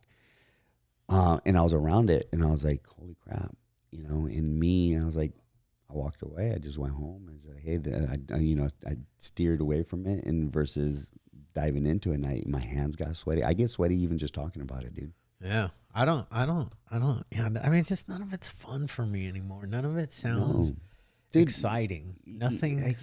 I value my sleep. I value my time. I love being present. I'm going to remember this conversation. It's a beautiful thing, being aware and understanding of good and bad. And I always feel like, you know, I've got that one-up advantage on anybody that does. Yeah. Anybody that there are people that have the same mentality as I do. Yeah. But they drink. Yeah. And it's a hindrance. It's a hindrance. Yeah. I don't have that hindrance. No. You could make clear and sound decisions faster, strategically. Yeah. You know, we still make mistakes. We're not perfect, but a lot less. Put it that way, you know. And the other thing too, it's like, again, competition. There's always somebody going to be bigger and better than me. Yeah. But the problem is, some of them have demons that they're still trying to battle that I've already overcame. You know, I always tell people I'm 10 steps ahead now of my demons. I can't run away from my demons. I just can't. I can't run away from my past. I can't run away. A lot of it had to do with my dad's crime. You know, a lot of that insecurities and doubt had to do with my dad's crime. Like and I've talked about this once before, and I'll disclose it now just because you have to understand how effed up a young man growing up, seeing this, hearing this, like between him beating up my mom, him getting stabbed, watching people get shot and killed, drugs and alcohol, to what he committed. And this is why I asked him at 18, why did you do what you did? But he molested my stepsister, one of the girls that was the daughter of the stepmom. Now you look back and you're like, okay, there's a reason why the stepmother kicked us out. She didn't want to deal with this. I don't blame her for that. I'm not mad at her for that. For a very long time I was, until I finally, like, it clicked. Like, who would want that? But at the same token, we're all human beings. You shouldn't do that to another human, right? Yeah. But by him doing that, you can imagine the insecurity. I was fabricating stories about my father while he went to prison. And then you're living that life. Then now I'm feeling like I'm my mother, a pathological liar, lying about what is actually current events versus just facing them and seeking help. You know, I probably could have got help a lot sooner. Yeah, for sure. But my form of help came in this training facility. Yeah, and I mean, at the end of the day, it doesn't matter how we got to where we got. I don't even look backwards anymore. Yeah, I just keep. The only reason why I look backwards is to remember how bad it was. Yep. You know, they always there's this good saying that life is like, you know, driving a car, and the rearview mirror is small for a reason. Yeah, because totally. You can't drive a car looking in the rearview mirror. Yeah, 100%. I agree with that. You know, so you just glance back every once in a while. That's a good one. Never heard that before. Remember where you don't want to be. That. Yeah. Mark that. I like just that. Kidding. It's true. Like, who would want to ever choose that life? Especially once you get a sense of clarity and you sense, like, I always, sobriety to me is like, I remember when I got my first pair of contacts, because I'm blind. And for the longest time, I fought going to go get glasses or going to get contacts. I didn't want to put anything in my eyes. I was like driving half blind most of the times. And I remember walking out of Costco, because that's where I got my contacts, and I was like, shit, man, I can see tree leaves, I can see this, I can see that. It was like a sense of like clarity, and I was like, and that's how like sobriety felt, you know, after 1 day, 2 days, 3 days. It just got clearer and clearer and clearer, and now it's just a part of me. But the thing is like, I know I'm a drug addict, alcoholic. I know I am. You know, I'm one step away from going backwards if I choose to, but I choose not to, because I love how clear my life is. You got connections to graffiti artists? I do. I love graffiti art. Oh, dude, I grew up doing graffiti. My boy Mike and Menso. So if you look at my facilities, so this is what's cool about my facilities. I built them in a sense of like, of who I am, right? Yeah. But also people can empathize with it, relate with it, want to be a part of it. And that's because people are engaged with certain aspects. Everything from the graffiti on the wall where it says where champions are self-made. There's a reason why I put that. And then I even did my absolutely best to try to understand or help people understand why the name Self-Made Training Facility, because self-made could be looked at very positive or negative. It's very selfish or it's very encouraging, right? But I included the family aspect. That's why it says SLFMD family on the shirt, and it says self-made family here, because it took a family to get me, and not blood, but, you know, a group of like-minded people to get me to think a different way or to act a different way, to take steps in different ways, a different path of navigation versus this path. And it took myself to take that step, but family encouraged that. So I look at that as a self-made family. And where I say where champions are self-made, you are in a place where you're walking in where every day you're self-made. You're taking self to take the step to better your life through health and fitness, or to achieve a progression in a sport, or whatever it is, like either progressing or life-saving. And that's self-made. That's why I created the name Self-Made. I like it. Yeah. I really like the name. There's this good motivational speaker. I don't know who it is. He's just on a lot of my video or things that I listen to at the gym. I don't listen to music anymore. I listen to same motivational speakers, podcast motivation. Yeah, I like to feed myself, dude. Only put good shit in here. Yeah. Plus some gangster rap every once in a while. Yeah, you gotta do that because you gotta keep it fucking. You can't. If I'm cruising in the Impala, dude, it's either gangster rap or funk, bro. Yeah. That's it. You gotta have. You got no matter where, because like that's. I'm from. I mean, okay, so I have a weird life, right? My dad was a doctor. My mom was a nurse, but my dad lost everything when I was 18 years old, and I was already a drug addict. And I found myself homeless on the streets of, San Bernardino. Oh, wow. Grand Terrace, Colton. Wow. Redlands. Yeah, dude. It's wild, huh? Yeah. All the way up to the San Manuel. Oh, yeah. Indian Casino.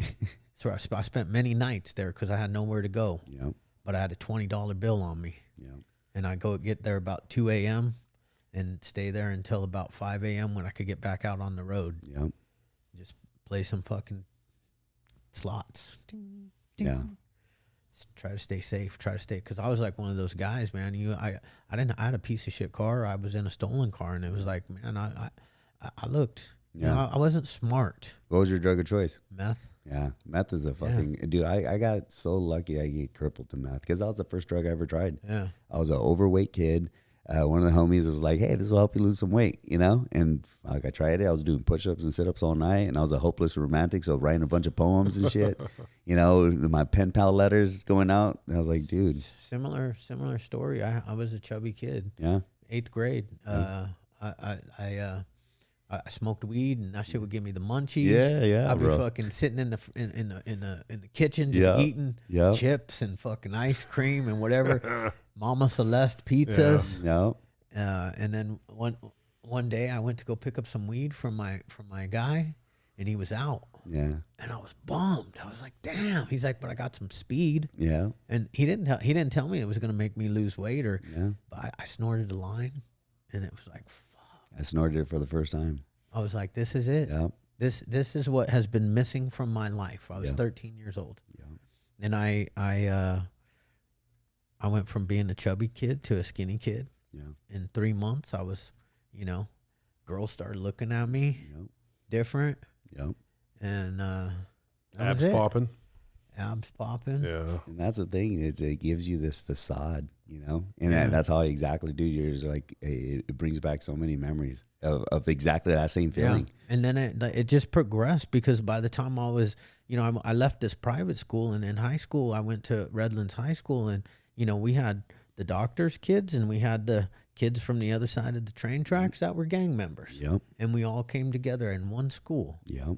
And the guys from the other side, I went that way. Yep. I liked the guys from the other side of the tracks because when somebody stepped to them, they threw blows. Yep.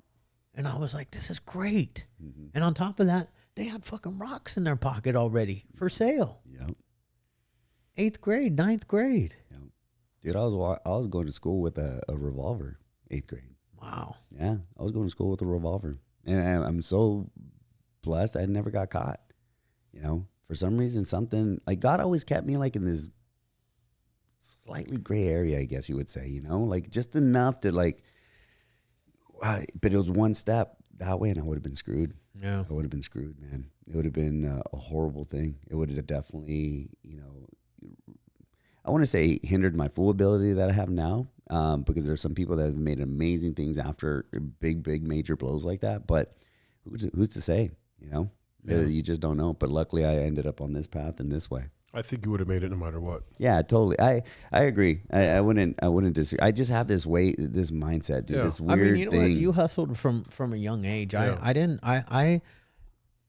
didn't have that hustle in me until I was 18 and I was left on the streets with, I didn't want to go. My parents, it was bad what happened with my family life, and it was rough.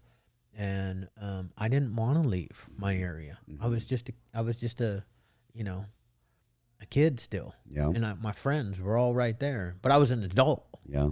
So I was like, I'm staying. Yeah.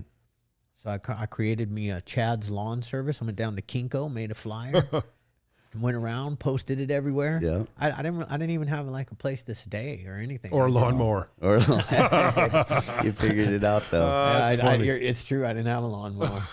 I probably borrowed my brother's lawnmower. Yeah. So I figured it out, man. But it was hard for me because from like 18 to 19, I was getting taught. I was getting punked all the time for my stuff, whatever I would come up with, because I didn't know the ways of the streets. Yeah. I didn't know that, they were just really trying to take my shit. Yeah. And they weren't going to bring me my drugs back. Yep. And it took a while. Yep. I figured it out, but from 18 to 22, I was just like in and out of the county jail. I never went to state prison, but I did do about 3 years behind the county. Yeah. The county walls.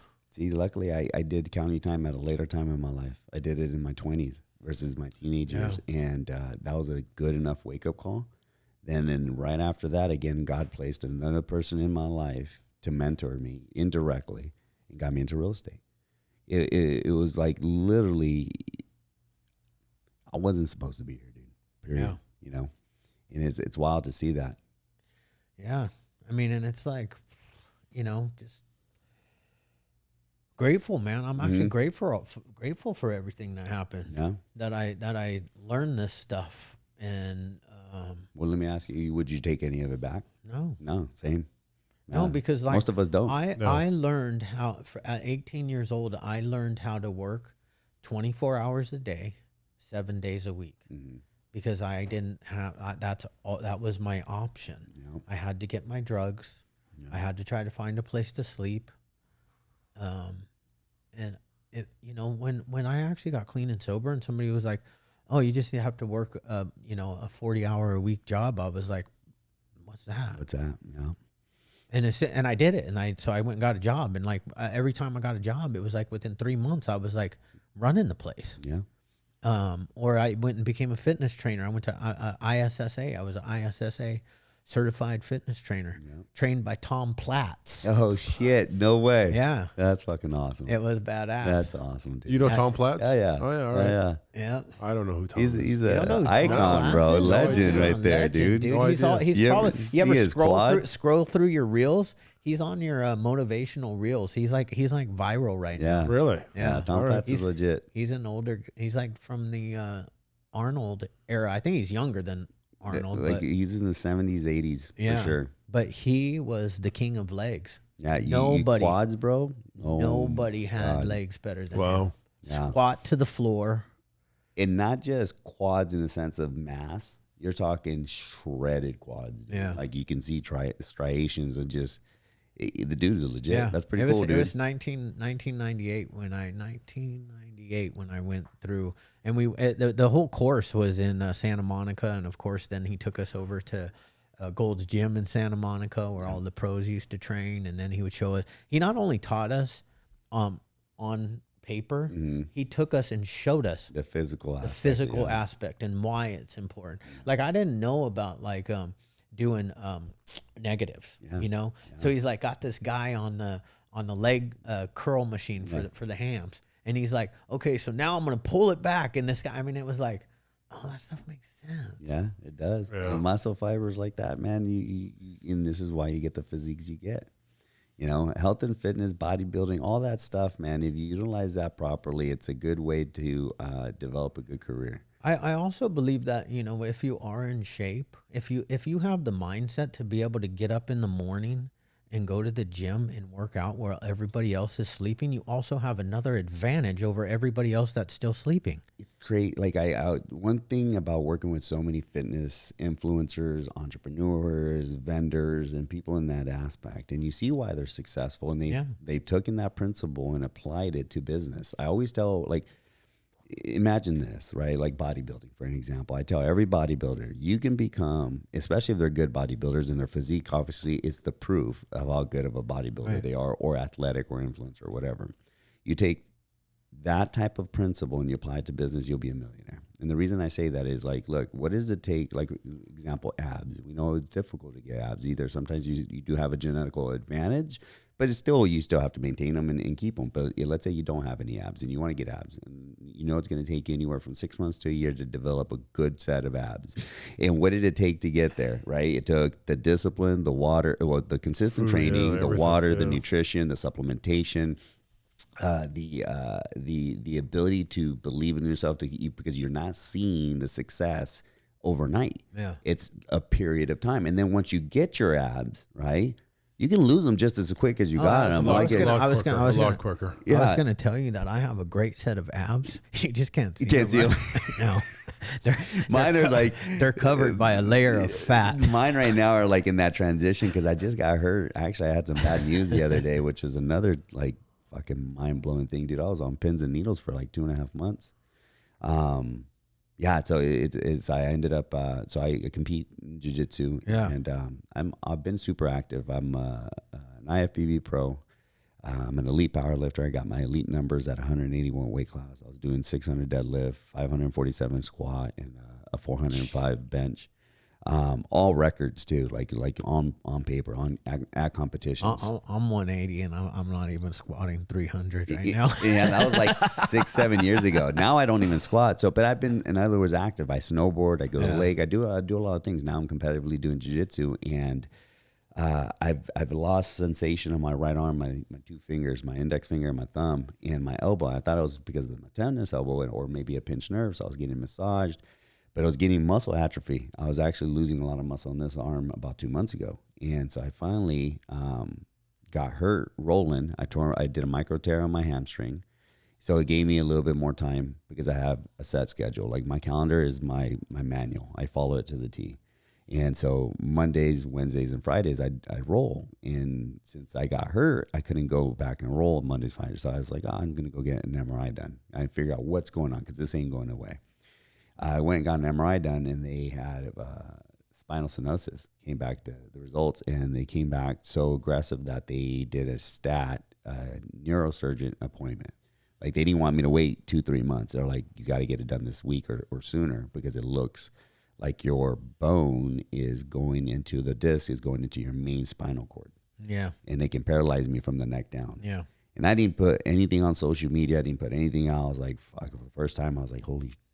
Man, what's going to happen here? I was like, so again, the placebo and the hypochondriac. And I'm like, I'm researching this thing, and I'm looking at probably F Google at that point, right? Because all the sites come up, and you're reading the symptoms. Dead. I'm like, shit, man, I shouldn't even be walking. I should be peeing myself. I shouldn't feel like it was all bad, dude. Of course. Like I can't have none of that, dude. And I'm super active, so you can imagine. And then somebody told me right now, and this is how my wife went with me to the doctors yesterday to get my results and go see the neurosurgeon. So finally was able to go see him.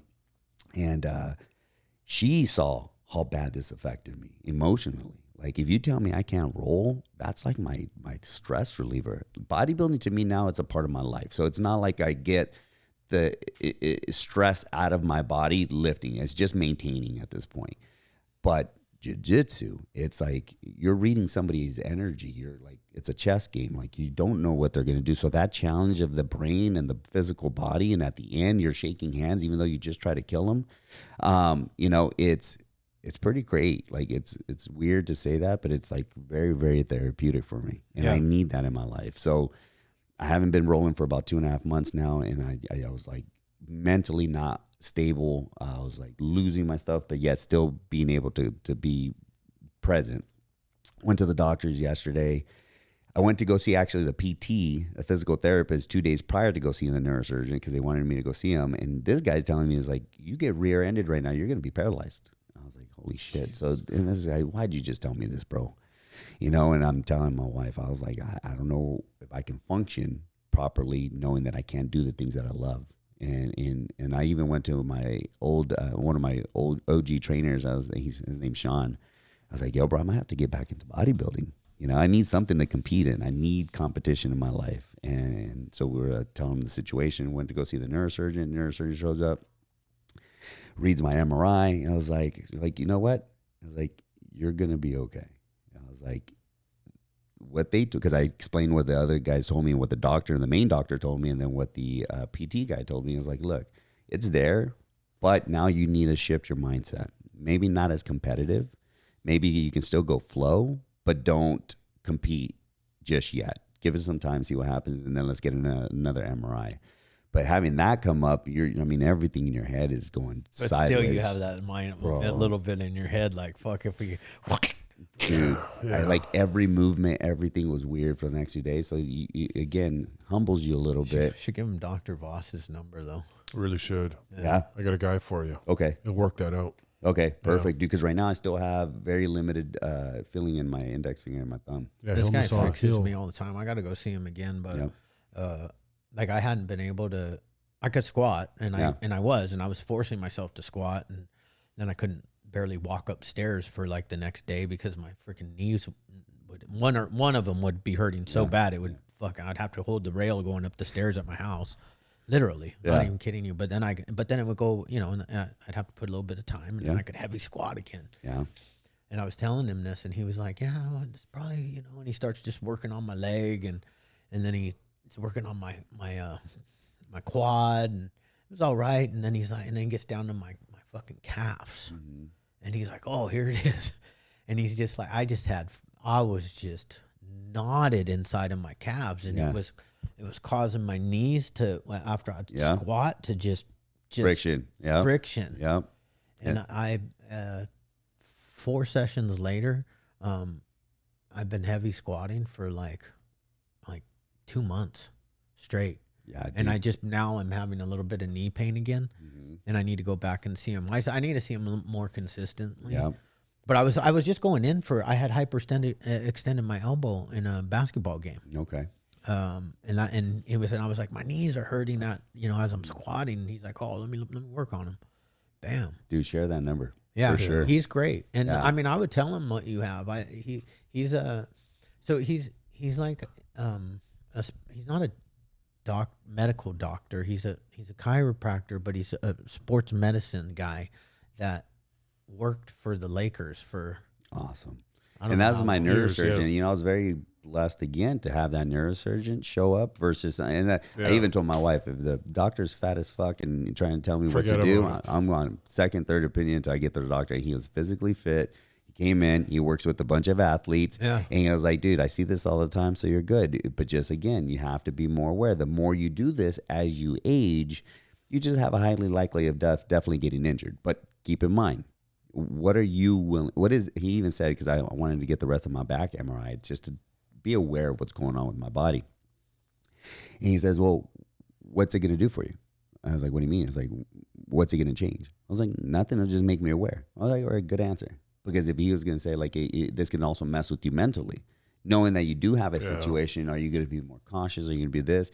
You just got to live your life. And if you're more cautious, you get injured. You ever like playing a sport, you're just coming in off of like an injury, and you go in and you're like, and then you re-injure yourself. Yeah. So like, for example, when I tore my hamstring, right, I did a micro tear. I didn't stop working out the legs. I didn't stop working out the hamstring. I just did different movements. I believe in active recovery 100%. Yeah. And that's the benefit of having these training facilities, man. You get so many different inputs, and then people that are also fit. You guys, we all see eye to eye. Like if somebody told you got to stop lifting, are you really going to listen, or are you going to get a second opinion? I'll get a second opinion unless it's truly going to jeopardize my life. Especially if it's like a fat guy telling me I got to stop lifting. Oh, dude, I won't listen to any. And honestly, too, the way I do business too, if you don't take care of yourself, I can't really respect that. I can't. Like as a doctor, especially if you're giving somebody medical advice or a suggestion of way of living, but yet you can't even live that life. That's why I like, again, go back to self-made in the first year. If I can't live that life, how can I promote it? How can these trainers take me seriously if I'm not living that life? How many doctors have you met that are overweight? Lots. It's a good majority of America's You should overweight. see my orthopedic surgeon though. Yeah. He's like fucking just Stacked. Like, he's not like he's fit. Yeah, He's athletic. like he's athletic. You know, he's a handsome guy. Mm-hmm. You know, like wouldn't leave my ex-wife in the room alone with him. But if you think about it, if that guy gave you some advice or suggestions of doing, would you respect that? Oh yeah. You know, you don't have a homeless person telling you how to become successful financially. No. You just don't. You don't have a drug addict trying to tell you to get sober. Like you just don't. You don't take that advice. You're gonna. It's so funny though. Sometimes them drug addicts will try to tell you how to get sober. Oh, bro, it's the weirdest thing. I had like when I was trying to get sober, getting loaded. Like, dude, you know, we just need to go to AA or something. Yeah, dude. I'm like, nah, man. I just need to step away from this crowd. I've been in multiple of those things. I like to hear that people can get sober. The way you got sober. And it's a mindset. It's a mindset, dude. And the thing is, the reason I like to disclose that is because I have a good friend of mine, Jamil, right? He owns recovery centers as well. He also has 8-year sobriety. And but he's all about AA.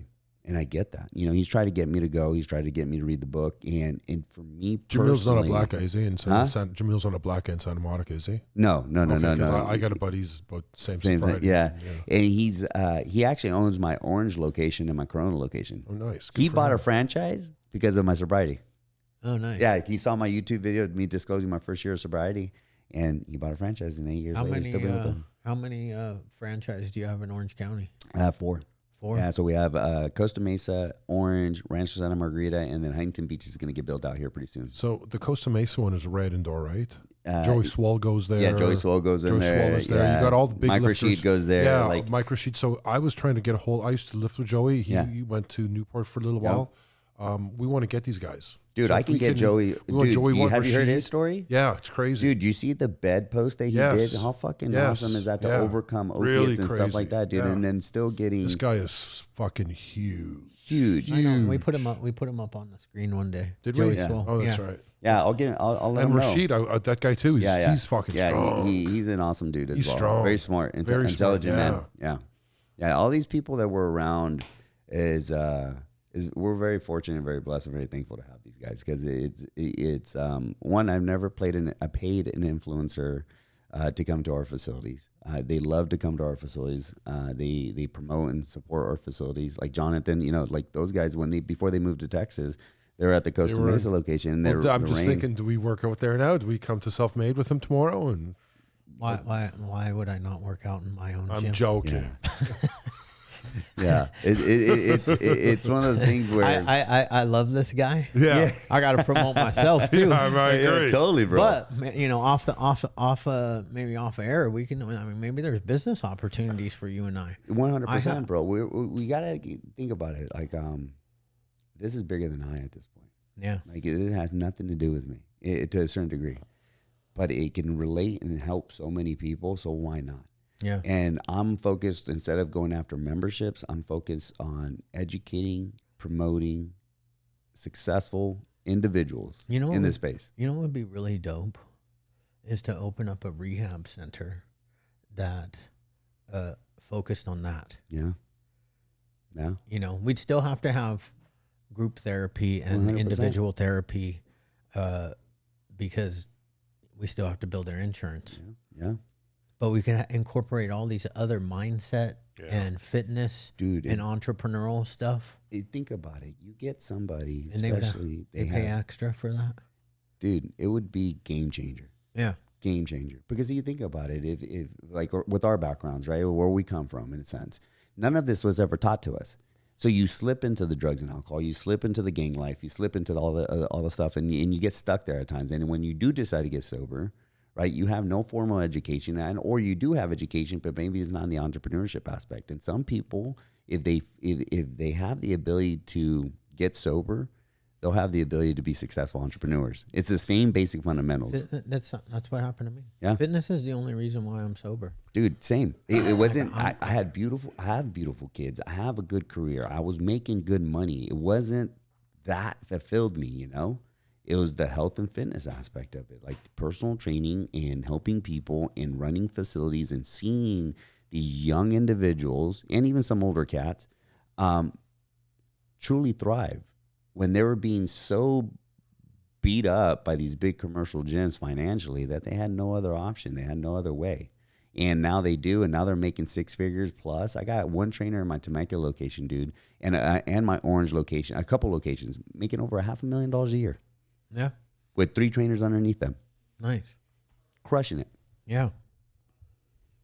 So wild. And with social media, man, it's like, dude, I built this whole company on Instagram and Facebook. Yeah. And now I teach it. Yeah. Yeah, we have, like, so with Self-Made Training Facility, we provide not only the elite training facility that has all aspects, and I own 6 companies total. Okay. I own the HQ department and Self-Made Training Facility, HQ in Temecula, and then the Palm Springs location. And then I'm working on my LA location because I live in LA as well now. I live in LA in Temecula. I bought a house out in Bel Air last September, so it'll be a year this September. Up there with the Fresh Prince? With the Fresh Prince, bro. I'm the Mexican Fresh Prince of Bel Air, homeboy. You know? And cruising the Impala, breaking people's necks in Bel Air. It's the weirdest thing ever, dude. I'm the only Hispanic in my neighborhood. You know? Nice. It's a trip. And I always play that J. Cole song, you know, my neighbors think I'm selling dope. Because that's the look you get until they get to know you, you know, and that's, I love breaking stereotypes. Selling hope. Yeah, hope. Yeah. And yeah, dude, 100%. Like you think about it, sells hope. You look at our lives, right? If we're not sharing it, we're not doing our duty. Like the reason I took this podcast and I looked you guys up and everything else that you guys got going on is like I had to share it with you guys, and I love what you guys are doing. You know, more people need to be in tune with this kind of stuff, because helping another fellow human being, I mean, come on, how fulfilling is that? Yeah, and ultimately, you do get financial reward from that as well. There's nothing wrong with being financially successful. No, I think that it's the greatest gift you can ever give yourself is to create a business that helps other people. Better their lives. Become the best versions of themselves. And you don't even ever really know. And I said this on like this commercial that we made, and it was really like off the top of my head, but it's like dropping a pebble in the water. When you help one person, it's like dropping a pebble in the water. Everybody that they come in contact with for the rest of their lives has a different experience with that person than they would have ever had. So that is millions of people. Mm-hmm. It's tens of thousands of people, one person. Yeah, I agree. That's why even when I first came here, I told you your success is different than my success, and that's the same thing. It's helping another individual reach that success. Yeah. You know, I always tell that's the ticket. Yeah, and one of the things that I've been very fortunate of is that I call them my receipts. You know, you got to have receipts to everything that you do, and my story is validated. There's proof. I have my Facebook page and my Instagram. I share it when I can, but for some reason, since the age of 12, I've been tracking everything. That picture I told you about with me and my dad, I have it. I kept it for a reason. You know, there's in the last phone call letter that I got from my mother, I kept that. Not knowing that she was never going to come back, but there's a reason why I kept that, not all the other letters prior to that. Then, you know, me getting locked up, my county paperwork, I kept that. I was like, one day I'm going to tell a fucking story about this. It's going to be good, you know? I shredded mine. Yeah. No, dude, I kept it. I kept the date. I kept the times, everything with the docket number. I was like... So when I tell this story, I was like, bro, I got receipts. Yeah. You know, because right now with the other hindrance about social media, you know, there's good and bad in social media platforms, is that people can paint a facade and people believe that. And unfortunately, they're misleading people in the wrong way because of their intention and wrongful intentions. We've noticed that. I mean, I can see it like on some, especially like in the fitness, what do they call them? The coaches, the fitness coach space. Yeah, it's not all about cars and houses and money. No, bro. That is stuff that, you know what? It's almost better to not show that stuff. Yep. And I mean, I don't know. You don't need to. Mm-hmm. There's some guys out there that I'm just like, it turns me off, because what are you really selling? You're selling you're selling cars and money. And how about sell something that like really like impacts somebody's life, empowers somebody, and makes a difference in society. Because you can have all of that stuff too, all the cars and the money and the house and the property and prestige, but you don't need to brag about it. Yeah. And there's a good, I believe in that as well, but there's also a good way to do it, strategically approach it, so it grabs somebody's attention. Think about it. When we're 12, 13, 14, what's going to grab your attention? Then they get to really know who I like the way Justin Wenzel does it. Is that his name? Yeah, Wenzel. Wenzel? Yeah. He I like the way he does it. He shows his nice car. Yeah. But he's not like, bitch, get over here and let me show you how. Look at my house. No. He's just like, let me show you how to make a 6-figure income. 100, and that's what I was getting at. Because I believe in the fact, like, the reason that I'll show my lowriders, right? I want to go get that 12-year-old kid like me. Yeah. If they see this person, that's a mirror, right? Yeah. And I was like, dude, I can do that. Yeah. Even though my mom is not in my life, even though my dad's not in my life, because how many kids have no direction? How many young men have no direction? And that's the thing what I'm trying to help promote. It's like it's you have to truly have to.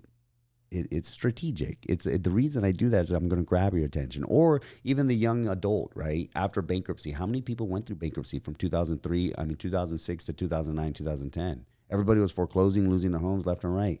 Why do I talk about it? Instead of like, oh, I've been successful my whole entire life. No, I talk about it because look, it didn't define me. It overcame it. And look what I have now. Yeah. Everything that I lost, I've gained tenfold.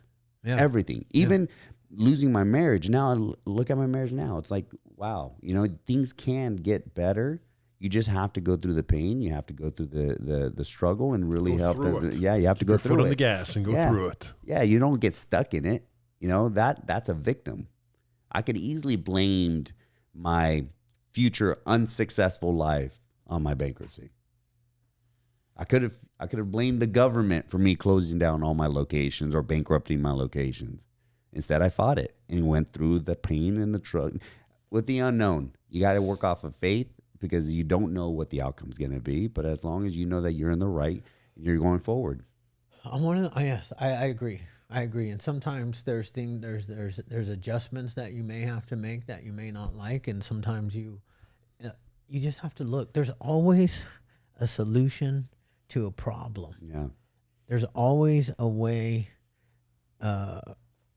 to conquer whatever and still be like no matter what I do and no matter what decision I make, sometimes it might be the wrong one. But even if it is the wrong one, there will be something that will guide me back to the right one, and I will be successful. Yeah. Like, and the only reason why I know that is because no matter what I do in life, I won't quit. Yeah, and imagine how many people are lacking that mentality. Yeah. I learned that in wrestling. What you just said right now, I was taught that at 16 by Coach Maine, who literally. So when we wrestled. If we ever said out loud or told him we got stuck, like, why'd you get pinned? Oh, I got stuck, coach. He would lose his gasket, dude, like blow his head. And so we're practicing and he's asking something. I was like, I'm stuck. And I came out and he tore him off of me, got on my face, cursed me out. You're not stuck. For every move, there's a counter move. And I was like, what do you mean? I was like, for every move, there's a counter move. Here's the counter. He showed me the counter to the move that I was stuck in.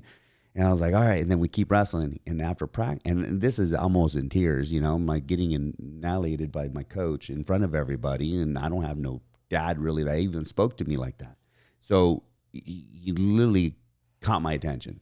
But after practice, he pulled me to the side. He's like, Miguel, you know what? I did that. And I was like, I know, coach. For every move, there's a counter move. No. In life, right? There's going to be problems. And for every problem, there's a solution. So same as it is in wrestling, as you grow, become whoever you end up becoming, you're going to be able to face problems and you have to create those solutions. And if you create those solutions, you have a fruitful life.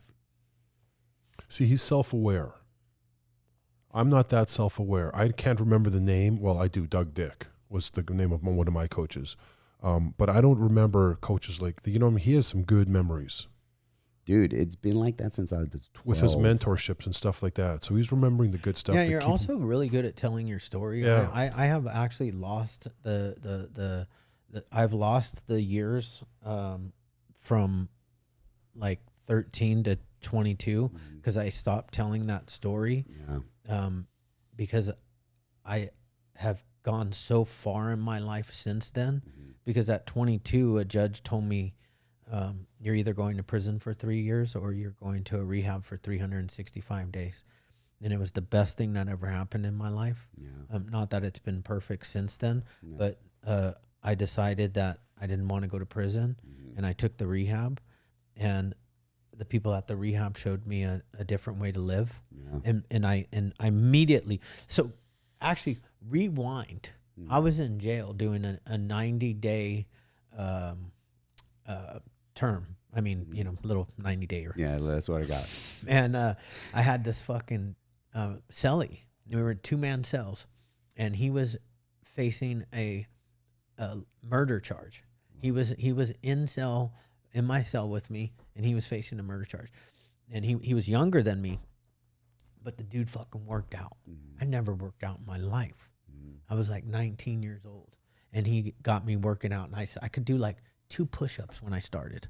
I could do like half a dip. I could almost get up. Yeah. By the time I left that fucking place in 90 days, I was doing fucking 50 dips, 75 push-ups at a time. We were doing pull-ups, and I got into working out. And that was the first time I ever got out of jail, like kind of in shape. Fast forward to when the judge, because I immediately got out and used, so I didn't go to the gym or anything. Right after that, when the judge let me out, I immediately started. I went to this gym rehab in Dana Point, and I started running the stairs. And then a little while later, I got my first membership at 24. It was still Family Fitness. Family Fitness, yeah. Yeah, Family Fitness. $20 a month. I think it was $19.99. Yeah.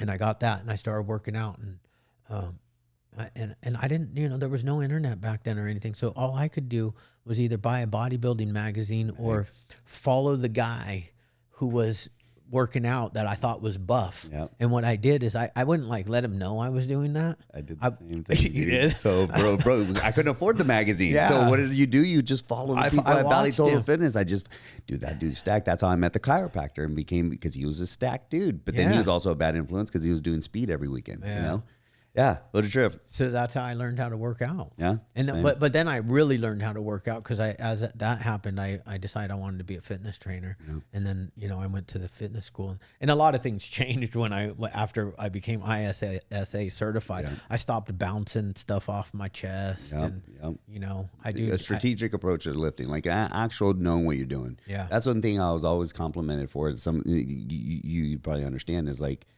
I always had a great form. I always understood that, and that's because I learned from this chiropractor. He gave me those methods, instead of bouncing things off or even with powerlifting. That's why I did so well in powerlifting, because I already had all those years of structure prior to it. Just needed to fine tune it. Yeah.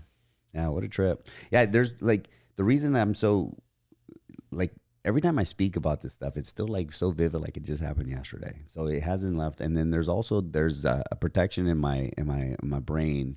I did have a wall up for so many years prior to sobriety, and after sobriety, a lot of it came back. So things that I now let in that would cause me to go use or cause me to go do something. I had a wall. Yeah. You're so safe now. I forgot about a lot of that stuff. But then when I let that guard down, I started embracing it and understanding, okay, why did this happen? And what was the solution to that? And what can I learn from that? The reason I'm a great father, and I'm honestly a great father, is because of what happened to me in my past. I told myself I would do everything opposite of what my parents did. Same thing with my current marriage. Why is it so good now? Because I'm doing everything opposite that I did prior to. I've learned how to create those problems and create the solutions for how to look at those problems as solutions versus, again, the opportunity and the threat, right? Then you take it even one step further, getting to build my relationship with with my brother. He, unfortunately, PTSD when it comes to traumatic stuff that happened in people's life. I did a little bit of studying on it, and some people get trapped in that age group, and unfortunately, that's where my brother got trapped. He's still is a 15-year-old kid to a certain degree in certain aspects of his actions. But yeah, he's overcome a lot. He's now sober too. We're both sober. Who would ever fucking thought that both of us would become sober? But having a great relationship with my brother and love my brother and having that ability to conversate and discuss our past without using that as an scapegoat to go use or abuse, we reflect on it and look how we've overcome. He just brought up not too long ago a story that I was like, holy crap, yeah, you're right. My mother faked my own death when I was about 9 years old. We lived in Imperial Beach. We lived about 8 blocks away from the beach. I was a heavy-set little kid. I wanted a rash guard and a boogie board because I would use that cheap boogie board. Yeah. I would just break apart after a couple uses.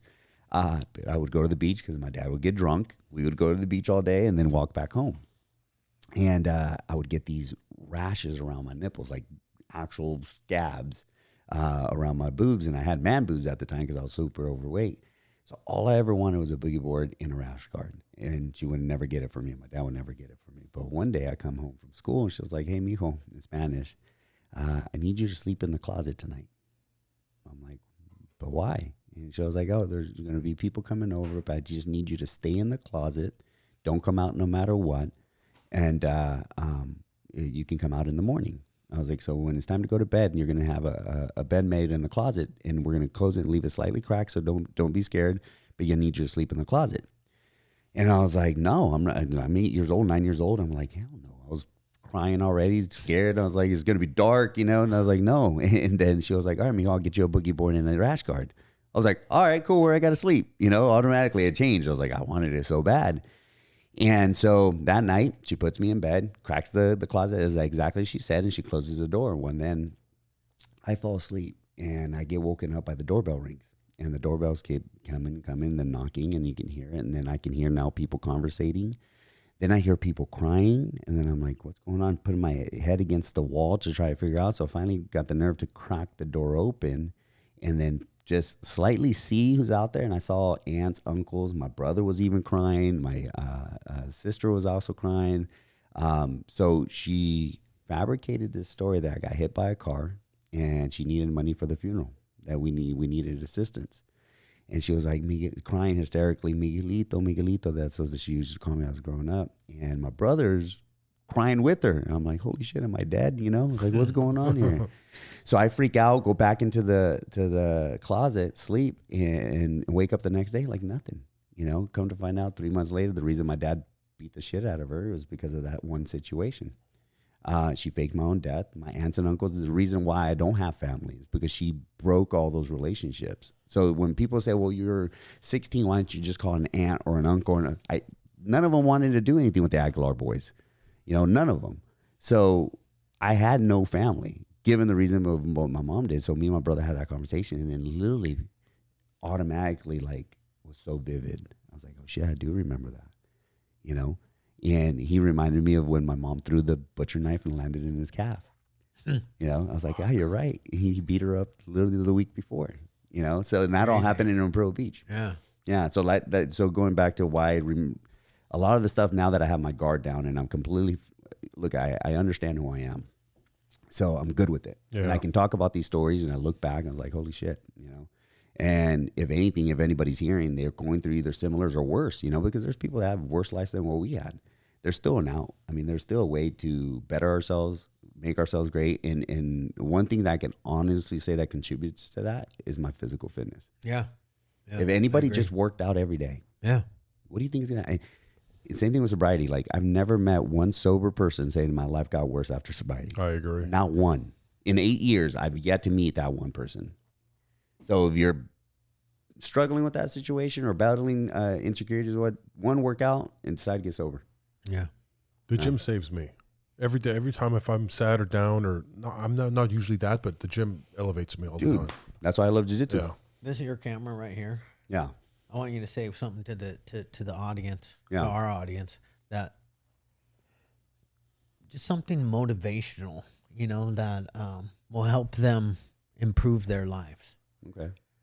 Whatever you want, just something like you were just talking about, the sobriety, fitness. Well, one thing that I use all the time, and I actually trademarked it, and it's my statement that I came up with, And it's, procrastination is death. If you procrastinate on your thoughts, your ideas, you're pretty much digging your own grave. Don't be the one holding the shovel. You have to take action and you have to fix it along the way. Nothing's ever going to be perfect, ever, right? And just because I am sober doesn't make my life perfect. Just because I am physically fit doesn't mean that things can't go wrong. So you have to be able to take action behind the thoughts and the ideas to progress forward, because you can also take procrastination as death as a negative aspect of it. Like if you have thoughts of drinking or abusing or anything negative and you take action on that, you're then still, again, digging your own grave. Yeah. You can do it in a positive way where I'm going to take action one day at a time, one brick at a time, and see what happens, and then fix it along the way. It doesn't have to be perfect off the jump. It really doesn't. I mean, it's always a constant work progressing forward. You never stop being a student.